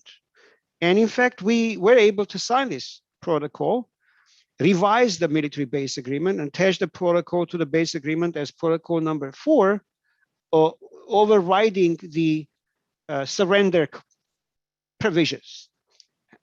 However, I'm looking in the Foreign Ministry archive, that protocol does not appear in the treaty anymore. When Armenia proceeded to extending the term of operational base agreement in 2010, they renegotiated this provision again. And this time, they did actually surrender the quotas. This was a time when Russia was involved in intense negotiations within the CFE treaty that resulted in Russia's withdrawal from the treaty. So CFE treaty kind of no longer matters as centrally as it used to in the mid-90s, and that probably is a lucky circumstance for us. It's good for us in a sense that we don't get ourselves embarrassed again in Vienna by becoming known as the only country who surrenders their national quotas to Russia.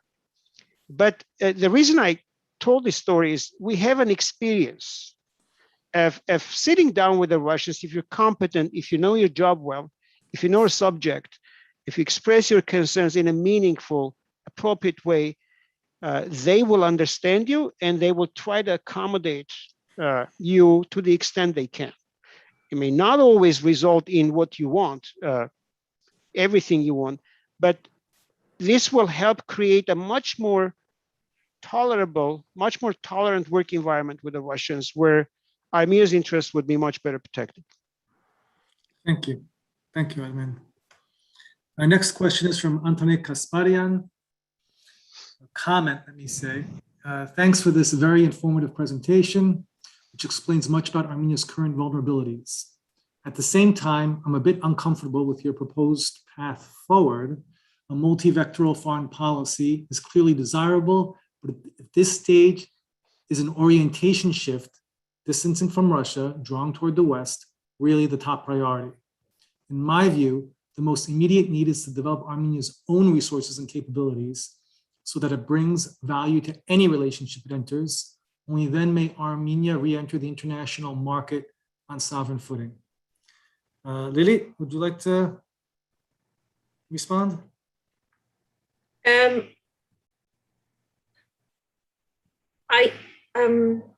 not sure we talked about an orientation shift, by the way. Sorry? I'm not sure we talked about an orientation shift, right? I don't. No, No. well, I this think is what I want to say, that once you start framing the discussion as loyalty versus betrayal, color revolutions versus, integration with Russia, multi-vector versus one vector, then the framework is already flawed.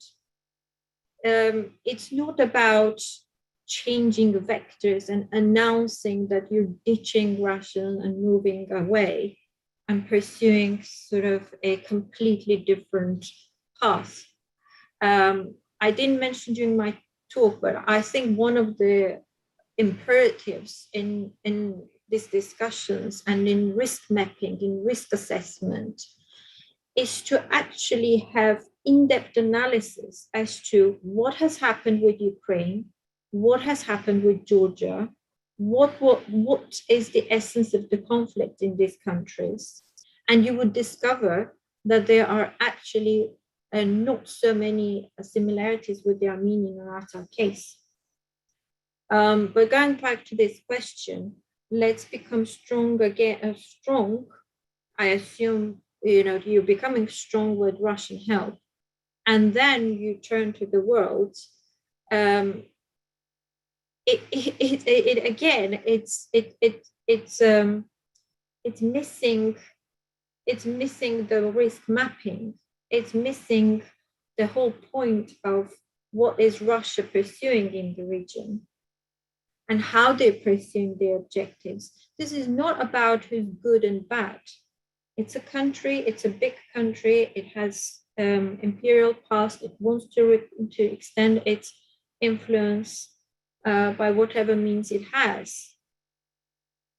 So how do you actually see a strong statehood emerging in the context of this recent war, and when you're actually ceding your sovereignty to Russia? I think, again, this is one of those wishful thinking, to my mind. I'm sorry, but it just feels that we instead of really sort of having a colorless discussion of risks from country A, from country B, and country C, we inject sort of ideology into this. Armenia is a wounded state. If it continues down this path, it is going to turn into a territory that is unable to, that doesn't have the basic institutions to protect itself. What is the price that you're going to pay to recreate your army?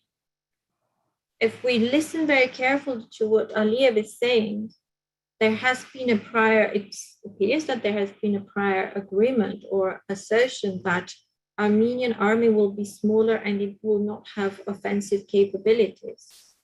So we don't know what's going to happen with the Armenian army reform that is undergoing at the moment.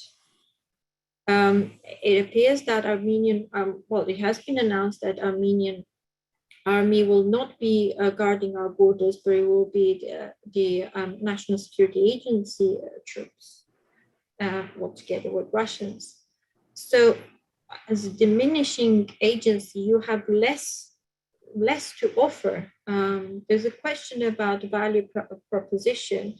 If you're becoming completely dependent on a patron, how exactly are you going to sort of venture into multilateralism?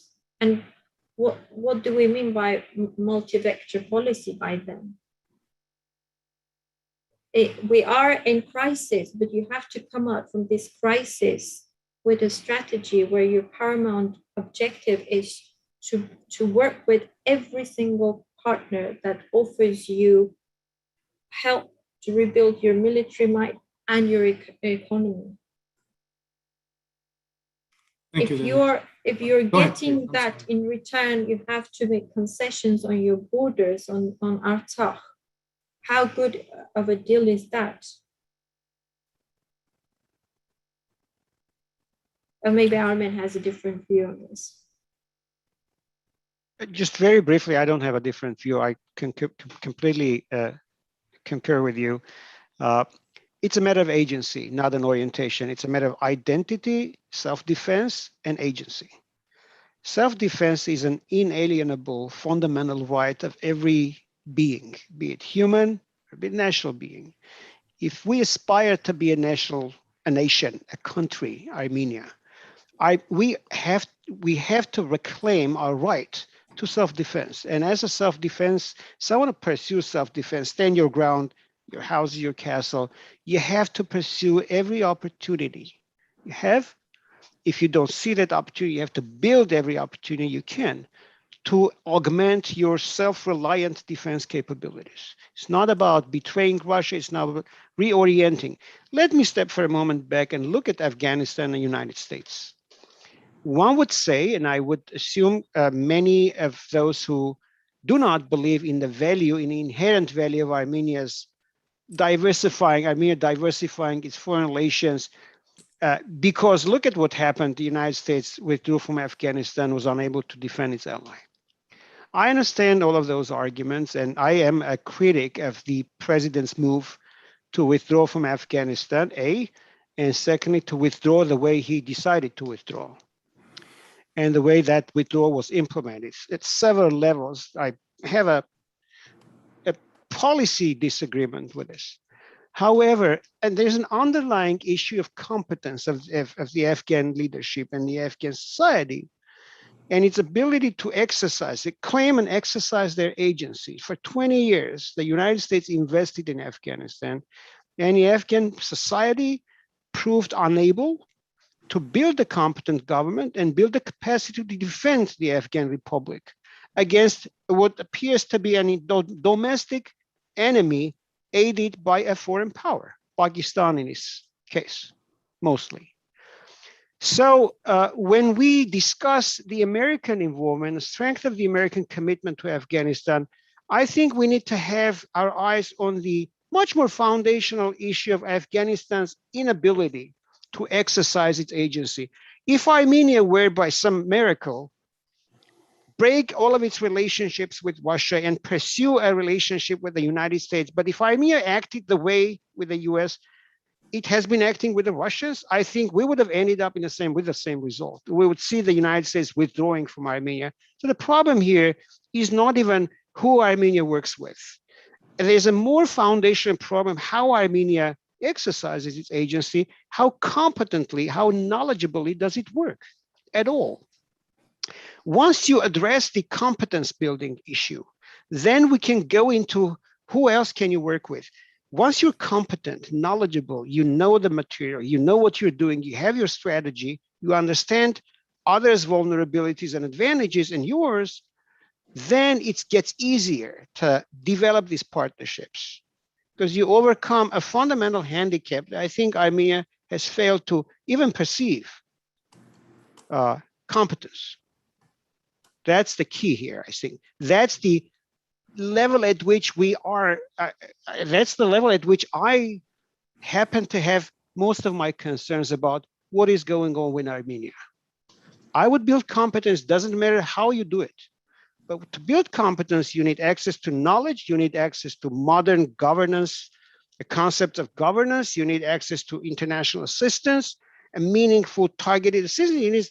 You need the ability to absorb that assistance and convert it into value. That investment to get you put into your country or others put into that country has to give some return. The Russian investment has failed to bring a return. The Armenian investment in its relationship with Russia has failed to deliver the kind of returns that that investment pursued. So this is a time to pause and think about what we did wrong, not be guided by premises that are flawed, in my view, and not supported by evidence. And just to add to this, and perhaps by this might answer some questions, what we're witnessing is a system failure in Armenia. It's a system failure, and it's system failure because of the mentality. Yes, the current government is in fact embodiment of that mentality. The previous ones are no better. This is something that has been persistent, and I would argue we're looking for the reason of the current failure and the defeat and loss of homeland. This is where you need to look, because your instinct is to, instead of doing a fundamental risk assessment, which has to be done rigorously, almost on a weekly basis, you rely on historical truism or fantasies which actually do not really match the reality of facts. When you assume things that are not there, then you are in a situation where you fail to even create institutions, state institutions. And if you're not someone who's ready to be a state or defend, as small as you are, but you're still equipped with the tools to be a player, and there are lots of small states in the world. They're not all looking for patrons and sort of outsourcing everything and living happily ever after. Then you will be in perpetual crisis. Today is Russia. Tomorrow it will be another country that will say, "Well, look. If you want to survive, I will give you some survival conditions, but I will control you." You have no guarantee. So it's about it's as hard as to accept. It is the failure of the society, both in Armenian diaspora. I mean, it's a mentality failure. That if you want to get out of the trap, then you have to start thinking as a state. Corruption is one of the reasons, absolutely. But you have, this might sound a bit controversial, but you do have states where there is corruption, but at the same time, there is a strategy, there is a state mentality and strategy. Objectives are being set. There's a understanding of how world politics work, how to talk to, say, Western partners, how to talk to Russians, how to talk to Middle Eastern partners. And in each case, you say, what your interlocutor wants to hear. So, but the objective is to promote your state interest. Expansionism, it doesn't have to be even territorial, it can be economic and other. But so yes, corruption is an issue, but I would argue that fundamentally it's lack of school of state thought or state leadership in Armenia, because Soviet Union collapsed and Armenia was busy fighting Karabakh war. It had never aspired for an independent state. And I think this is one of the reasons why we never appreciated and never developed that state mentality and strategic thinking. Strategic thinking does not have good friends and bad friends and enemies and so forth. It has partners in that given point of time. There's a question about what value creation Armenia can offer. We are in a strategic location. There is there's so many things happening around us. We can get involved in various projects, and instead of being an obstacle for various projects, be the intermediary. You have to have. The tragedy is that those who are arguing for pro-Russian policy, they themselves have failed to articulate what is the value proposal to Russia. Our value proposal to Russia is use our territory, and they're using it. Sometimes they're giving away some of that territory because they deem it acceptable to use or give away some of the territory for their purposes, to sort of bring on board Azerbaijan. That is not value creation.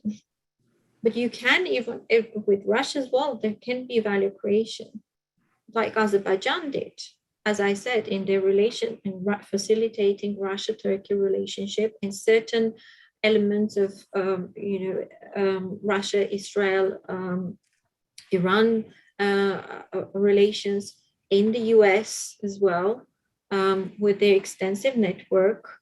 They have proven to be quite valuable for Russians, unlike Armenian diaspora networks. So it's, and has this been ever discussed? Has this been ever mapped? Has this been ever assessed in the context of Armenia-Russia relationship? What Azerbaijan has been doing, the value proposals from Azerbaijan to Russia? The lazy answer is that, oh, they have oil. I wanted to demonstrate how small their reserves are compared to Russian. So that's a dishonest answer, but from dishonest answers, only Armenians suffering. Another issue is that policy making or this sort of discussion, foreign policy analysis has become a hobby for nearly everyone. But it's an art, and it has to be done in specialized institutions, and you need skills for that. Something that we sorely lack. Someone commented, Lilith. Go ahead, Lilith. I'm going to read you a comment, and then we're going to take a question from Alan Whitehorn, but let me let you finish your thought first. No, I'll stop there. But only because I'm trying to read some of the comments, and yeah, there was one. There's an anonymous one that Lilith, it's also intergenerational trauma. That is why we see this mentality in both Armenia proper and the diaspora. We seem to have the deeply held belief that we are not worthy, that we must be agreeable, compromising, and don't deserve to protect our needs. Oh, I'm sure that there is a psychological aspect to this. Look, the entire not everyone is supposed to know everything about the finer details of foreign policy making. This is my argument. But when the political elite, both in Armenia and diaspora, fails and lacks quality and lacks depth of analysis, then you have a problem, because they're supposed to provide the leadership and insight. But when you have an elite that itself behaves like village elders or community leaders rather than statesmen, at best case, they act like junior analysts from Western-funded NGOs or wherever funded NGOs, where they mix broader concepts of international relations. They fail to understand that foreign policy making is a mixture of diplomacy and military power, economic power, and so forth. There's a different language and mode of operandi in this case. Then you have a problem. And no, it's not just down to corruption. It's about the quality of your elites. And in our case, we can see, I suggest you check the Armenian parliamentary sessions. Just it's a full display of lack of any skills of dealing with the problems that we have. What's the role of our non-governmental policy-making elite? Universities, think tanks, journalists, media, how are they doing? What do we see? Well, my impression is that, again, because media has been heavily controlled by the various oligarchic elites, and these elites have links to Russia. It's the same old, some of these media outlets have become basically part of the hybrid war that has been waged against Armenia any elements, healthy elements of the society that would try to raise this issue, they instantly get attacked as, you know, anti-Russian or Western spies and so forth. So you immediately discredit the discussion. They don't leave any room for a proper discussion. And there's a widespread anti-Westernism that comes from these sources. Equally, the expert community, we don't know about their financing sources and so forth, and they have been also part of the hybrid war campaign. Having said that, I personally see the emergence of experts and analysts and journalists who are very much in line with the thinking that we're talking about now, whose message is understandable, who can understand the complexity of policymaking, but they are not defeatists. Not everything is predetermined. And that's quite encouraging. There are also political parties, smaller groups that are emerging. But ultimately, you know, sooner or later, it will be quite clear that if you continue down this path, you're going to have a very different Armenia. And I am afraid that perhaps Armenian society, both in Armenia and diaspora, has to go through this dark times to eventually decide what it wants. Does it want to have its own army, or does it want its sons to serve in foreign army? Right. We have, thank you, Lily. Alan Whitehorn asked, the extensive list of Russian-Armenian agreements presented by Ottoman is exceptionally informative in an overview way. It would also be useful to note the Armenian relations with the West, such as in the ongoing NATO Deep Armenia arrangements. Ottoman, can you address that? I'd be happy to discuss the Armenian-NATO relationship, but I'm not sure what Alan is referring to when he says Armenia-NATO deep arrangements. Armenia is a member of the NATO's Partnership for Peace program. And as such, it has developed certain relations with NATO that involve probably 7 to 10 out of a total of 27, 30 areas of cooperation, most of them areas that have no bearing on things like standardization, interoperability, anything that would operationally increase Armenia's value, the Armenian military's value as a potential partner with the alliance. The Armenians have limited traditionally themselves to areas as strategy, civil emergency preparedness, and some of the other benign areas of activity that don't imply an interest in deepening and functionalizing cooperation. This has been in deference to Russia. The Armenians, Georgians, and Azeris started off from the same positions, but NATO's Euro-Atlantic Partnership Framework, EAPC, so-called, provides for self-diversification of partner nations. Partner nations decide the extent and scope and depth of cooperation they want to have with the alliance, and that's fine with the NATO. So the Armenians have decided not to avail themselves of the full scale of opportunities they can with the NATO. Georgians have decided to go one step further.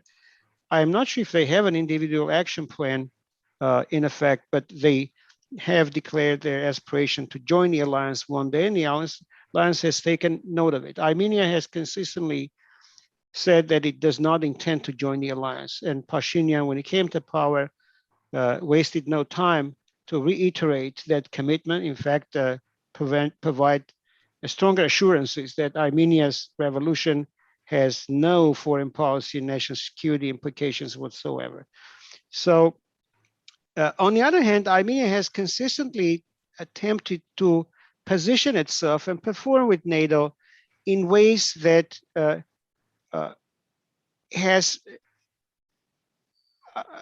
had the impact of showing that despite the precarious position Armenia is in, given its fundamental reliance on Russia for defense and the threat of Turkey, which happens to be a NATO member to its west, and the predicament Azerbaijan presents as Armenia gets weaker and weaker, at the same time, Armenia has used every opportunity as painlessly as it could, to work with the NATO, such as sending a mission to Afghanistan, let's say, sending a small contingent to Afghanistan. That has been counterbalanced by working with the Russians by deploying a small detachment to Syria. So the Armenians have tried to do as best as they can to earn a reputation for themselves as a country that is not happy about how severely limited its cooperation is with NATO. At the same time, it seems to display an understanding and expect an understanding from the alliance that the reason it doesn't want to go and deepen its relations is because it can't. Whether or not that premise is grounded in actual evidence or simply perception. So no, I'm not aware of any Armenia deep NATO ties. I wish those ties were much more functional. I wish Armenia attended more NATO exercises for two reasons. A, that would have given the Armenians an opportunity to hone their skills, observe new technologies. That would have also given them the opportunity to understand what the Turks are doing at NATO exercises, how the Turkish component works with the alliance, because the Armenians did confront a Turkish presence, battlefield intervention in Artsakh, and it didn't go well for us. So even if you don't want to engage with the alliance, I think it's always a good idea to go and attend these exercises at some level. I wish, and I am an advocate of a much more meaningful involvement with the NATO.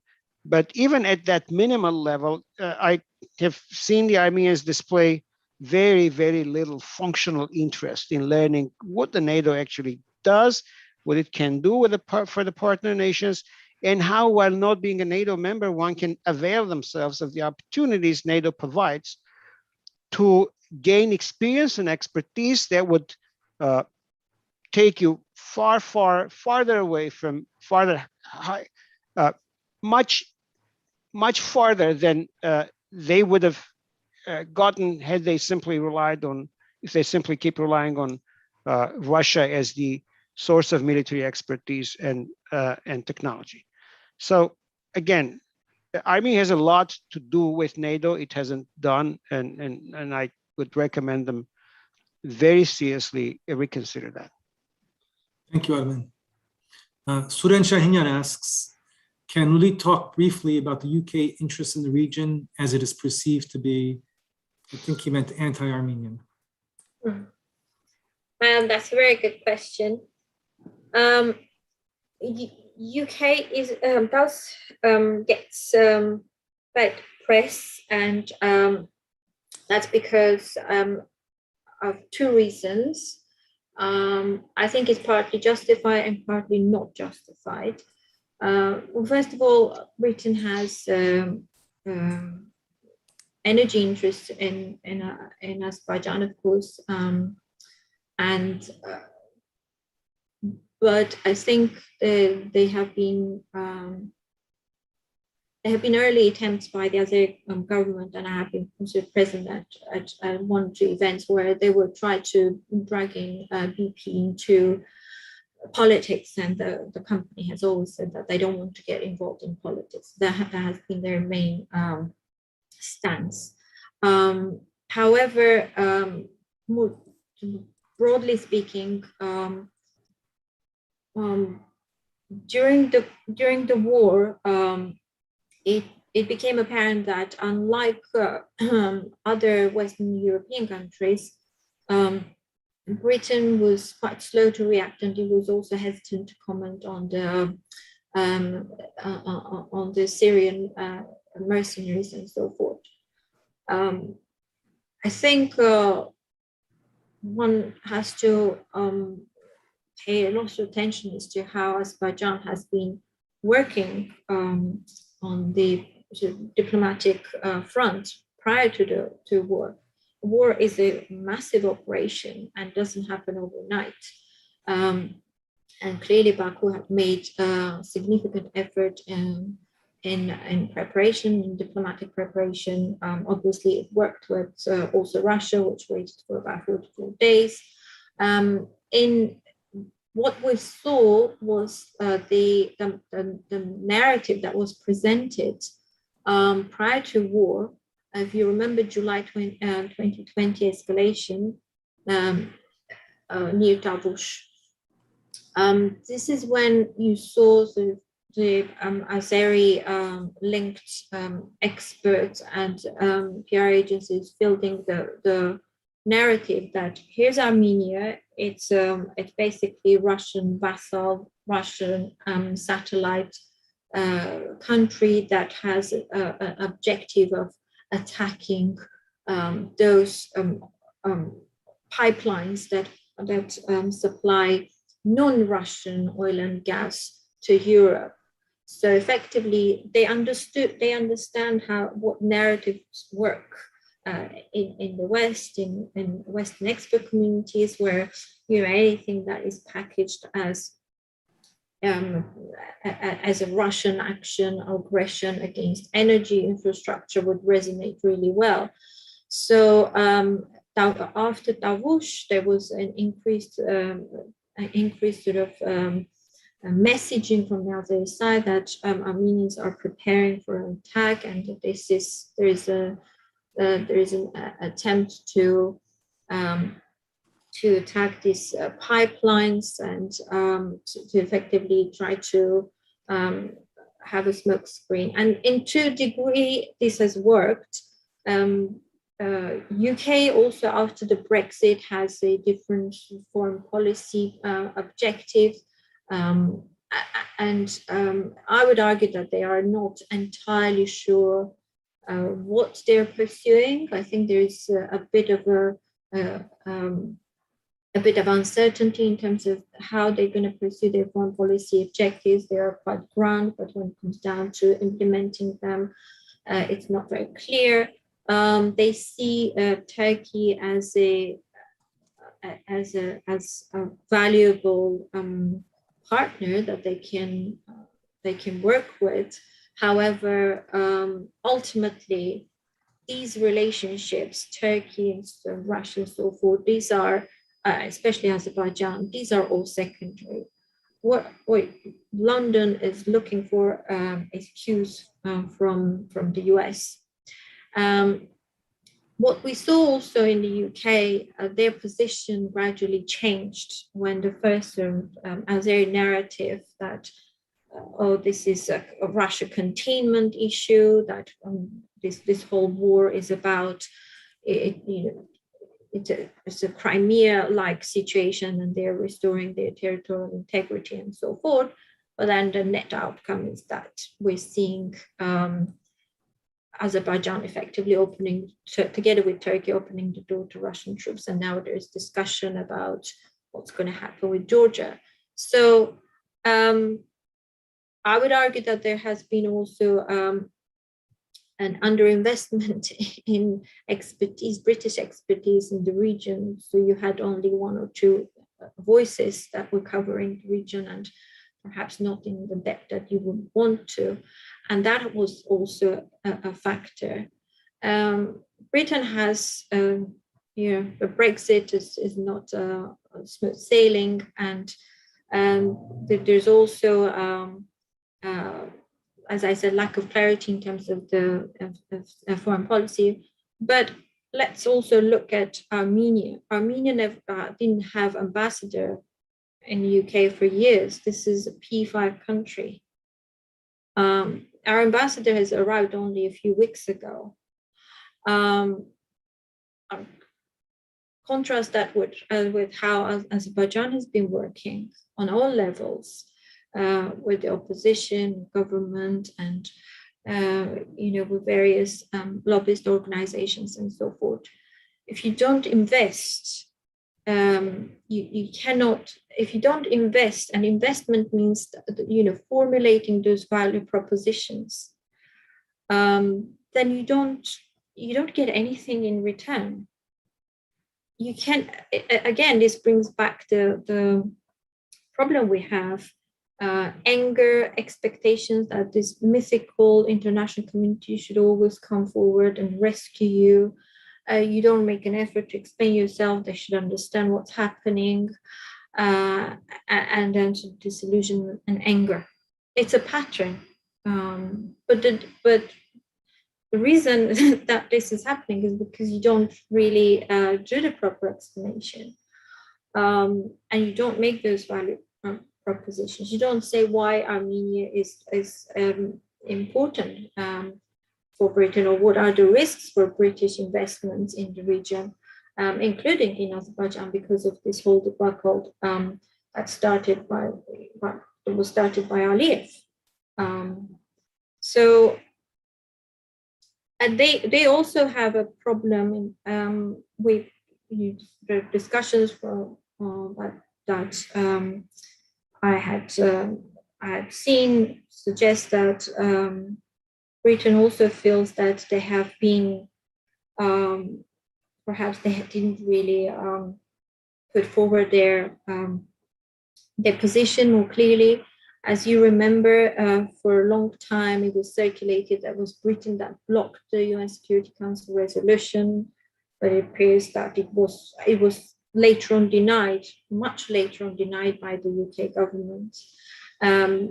British ambassador did not go to Sochi, which was also quite important step, and they have been repeatedly calling for a resumption of talks within the Minsk group format. So in a nutshell, they have aligned their position with their Western partners, but the policy mismatch and some of the influence of the work of Azerbaijan has helped to create that image that UK is a pro-Azeri country. I think in this context, we should talk more about China, for example, which is another interesting case. But in a nutshell, it's, there are countries that you continuously work and you explore their interests, you find common denominator, and you find a common narrative. If you don't do, your adversaries will do. Thank you. Thank you, Lilith. Armen, were you going to say something? I was going to add something to this answer. As an example, let's take how Azerbaijan acted with respect to the existing Iran sanctions in the United States and its interest in working with Iran, and what happened to Armenia's projects with Iran. Now, it's not a secret that the US-Iran Sanctions Act has an exception for the Shah Deniz gas field development, Shah Deniz being one of Azerbaijan's gas fields that has the Iranian national oil operator as a 10% shareholder in it. That would have automatically triggered US sanctions, but Azerbaijan was able, aided by BP, to negotiate an exception to the US-Iran Sanctions Act that was first suspended and then reinstated again when President Trump first decided to withdraw from the Iran nuclear deal. The sanctions were reinstated, but also the exception was reinstated. So, and Azerbaijan's work with the Iranian national oil operator has not prevented it from escaping U.S. sanctions. It has not made it subject to U.S. sanctions. On the other hand, Armenia had an opportunity to build a gas pipeline with Iran. it didn't even get to the Armenians negotiating with the Iranians about, with the United States about how to carve out an exception under the Iran Sanctions Act. The Armenians succumbed to Russian pressure to limit the diameter of the Armenian-Iran gas pipeline to to dimensions that would prevent that pipeline from becoming anything of regional significance to serve as a transit pipeline for transiting Iranian gas to Georgia. So the Armenians agreed under Russian pressure to a smaller pipeline, a smaller capacity pipeline that barely even covers Armenia's needs, Armenia's consumption, a portion of Armenia's consumption needs. And at the same time, having done that, having succumbed to that sort of pressure, the Armenians also surrendered ownership of the Armenia portion of that gas pipeline to Russia. So just on a question of working with Iran, I have two examples of how Azerbaijan maximized its opportunities, took full use of what it could, and in fact carved out more opportunities that it simply didn't have.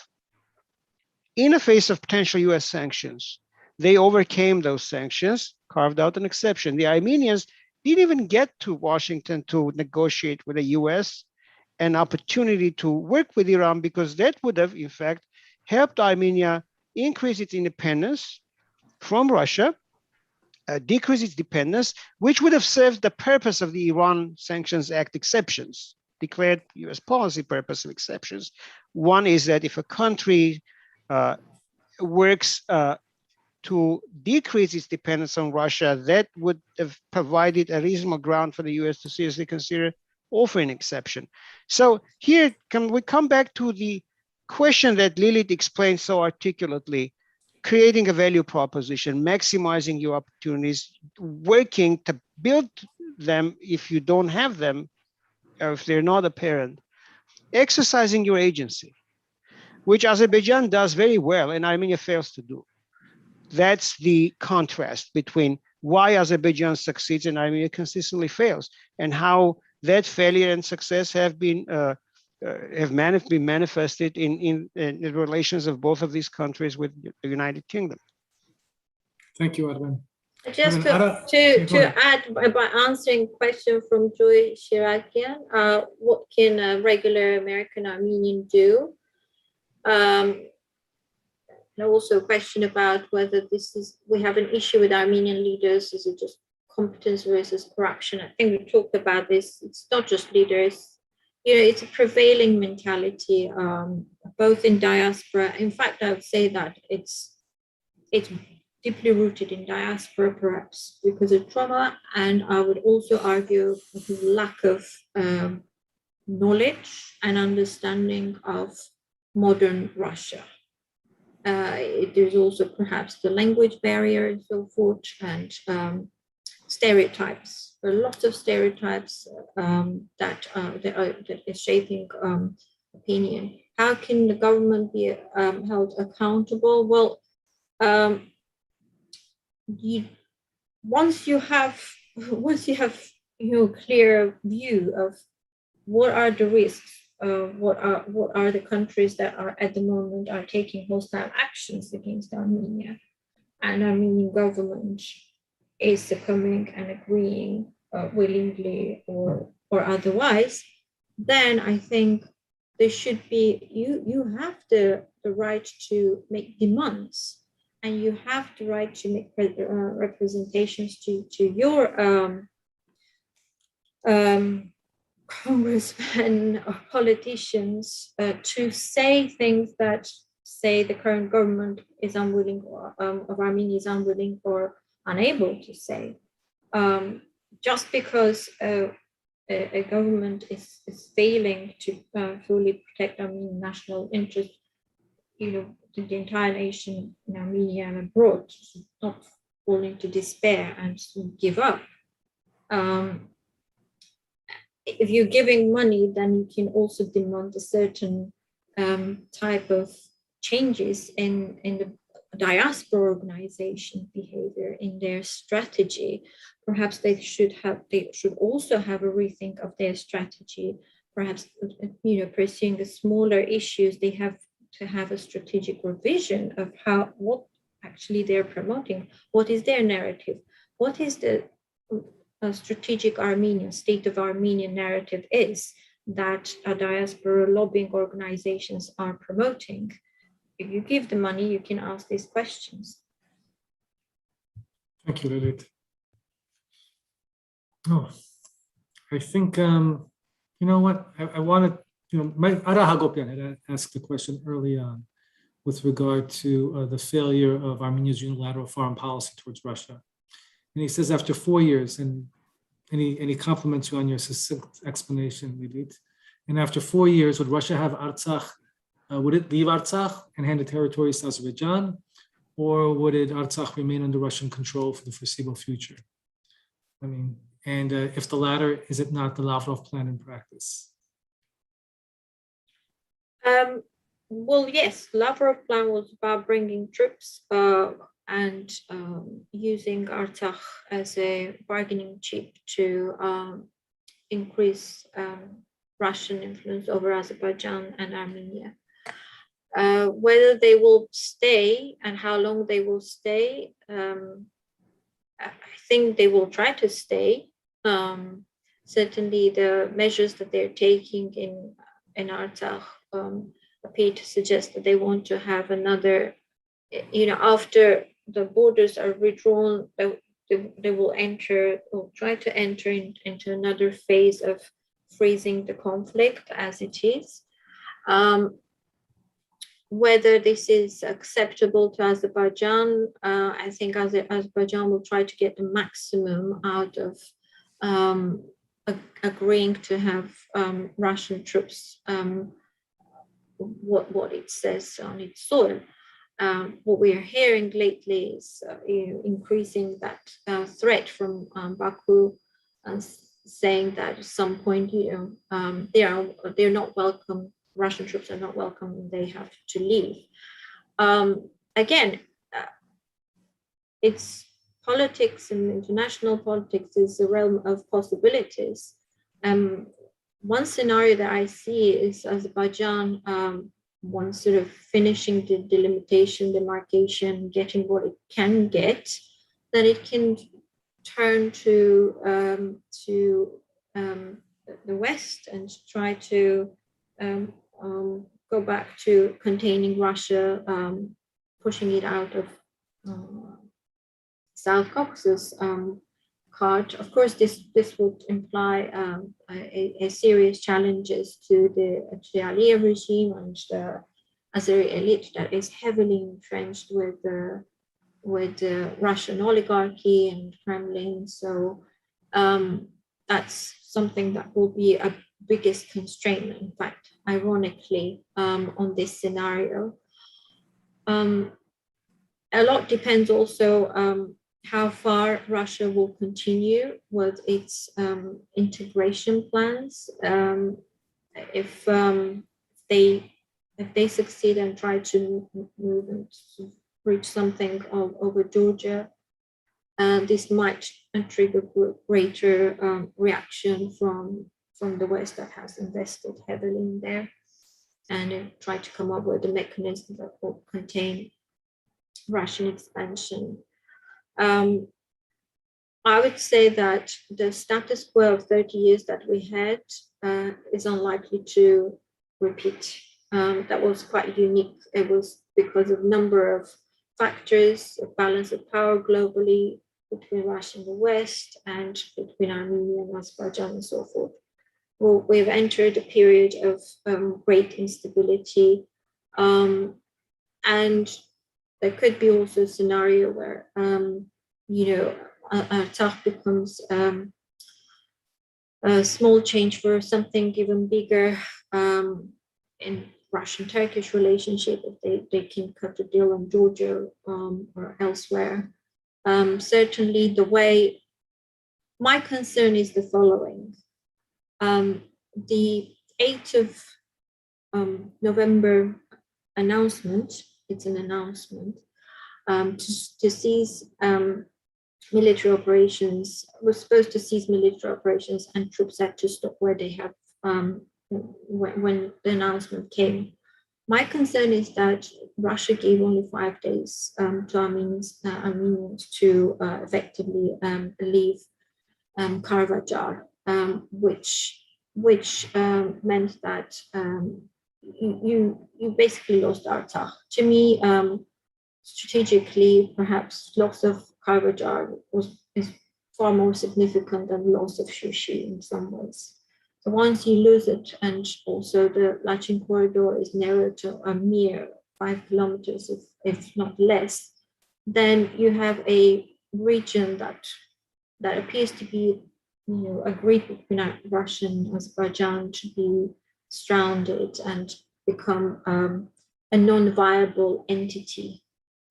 I think time works on Azeri side because the longer the crisis lasts, the more exodus there will be, and from Artsakh.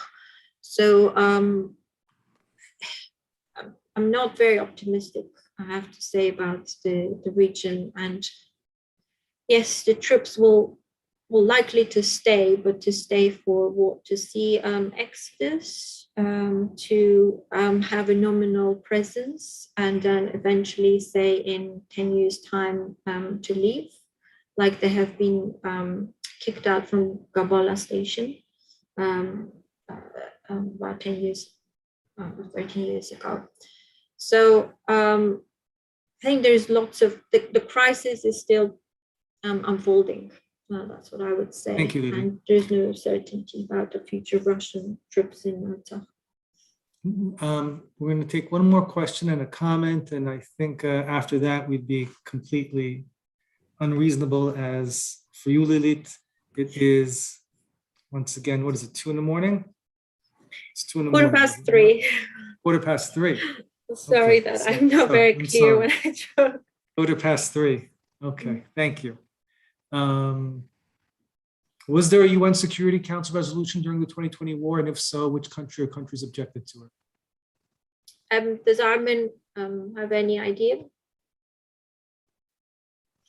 Can you repeat the question again? All right. Was there a UN Security Council resolution during the 2020 war? And if so, which country or countries objected to it? That was from George Esayan. I don't know whether I can answer that question competently and with full knowledge. There's been reporting about a UN Security Council resolution under discussion. I'm not aware of any UN Council resolution that was ever made public. Okay. There have been rumors about one country who allegedly opposed to this resolution. That's why the resolution didn't happen. And there have been fingers pointed at different countries, United Kingdom and others, China and Russia and some of the others. I believe the United Kingdom has denied that they were. They were officially denied, and Russia, involved. China, and France couldn't have vetoed their own proposal. Yes. So that leaves China. That leaves China, and potentially there's also been talk about a smaller member of the UN Security Council, a rotating member that has come under Azeri pressure to raise an objection. So based on what has been clearly authoritatively refuted, it appears like China hasn't been on record clearly dissociating itself from the rumors that China might have been that country, and the smaller UN Security Council member. But I would be speculating if I squarely sort of directed that attention to China, because we don't know who objected. Thank you. And Levon Marashian says, an excellent presentation by Lilith and Armen with some profound analysis and comments that need more exposure in Armenia. Have they had presentations in Armenia? The same or similar presentation in Armenian aired in Armenia could be very useful, though some may not be very happy. Armen, I think you've been interviewed, correct? I give interviews on a regular basis, like 2 times, at least once every 2 weeks. Okay. Radio Liberty, Voice of America, and the Armenian media, CivilNet has had me a few times. and some of the Right. other Armenian media has as well. Lilith, I know, always also, she never turns down a serious request for an interview. So, and she's well liked in Armenia as well. Excellent, excellent. I think on this note, I'm going to thank you both for your time this evening and preparing for this evening's talk. And we hope to see you again in the near future. Thank you. Thank you. Thank you, Thank Armin. you so much. Lilith. Thank you. Thank And you, if there Aras. is Thanks anything to you'd the like for to the say, opportunity. no, you're very welcome. If there's anything you'd like to say quickly in closing, please feel free to do so. Although I think, I say Nasser is doing an excellent job, and Ara, you have been tremendously helpful and resourceful in putting together these panels. We appreciate the opportunity to be heard, and we appreciate the audience and the soft treatment we get at these panels. well, that's not what I meant, but you're very welcome. Thank you. Thank you. And thank you to all our sponsors. And have a good week, everyone. Take good care. Thank you. Thanks, Thank you. everyone. Thank you. Thank you. Thank you for joining us, everyone.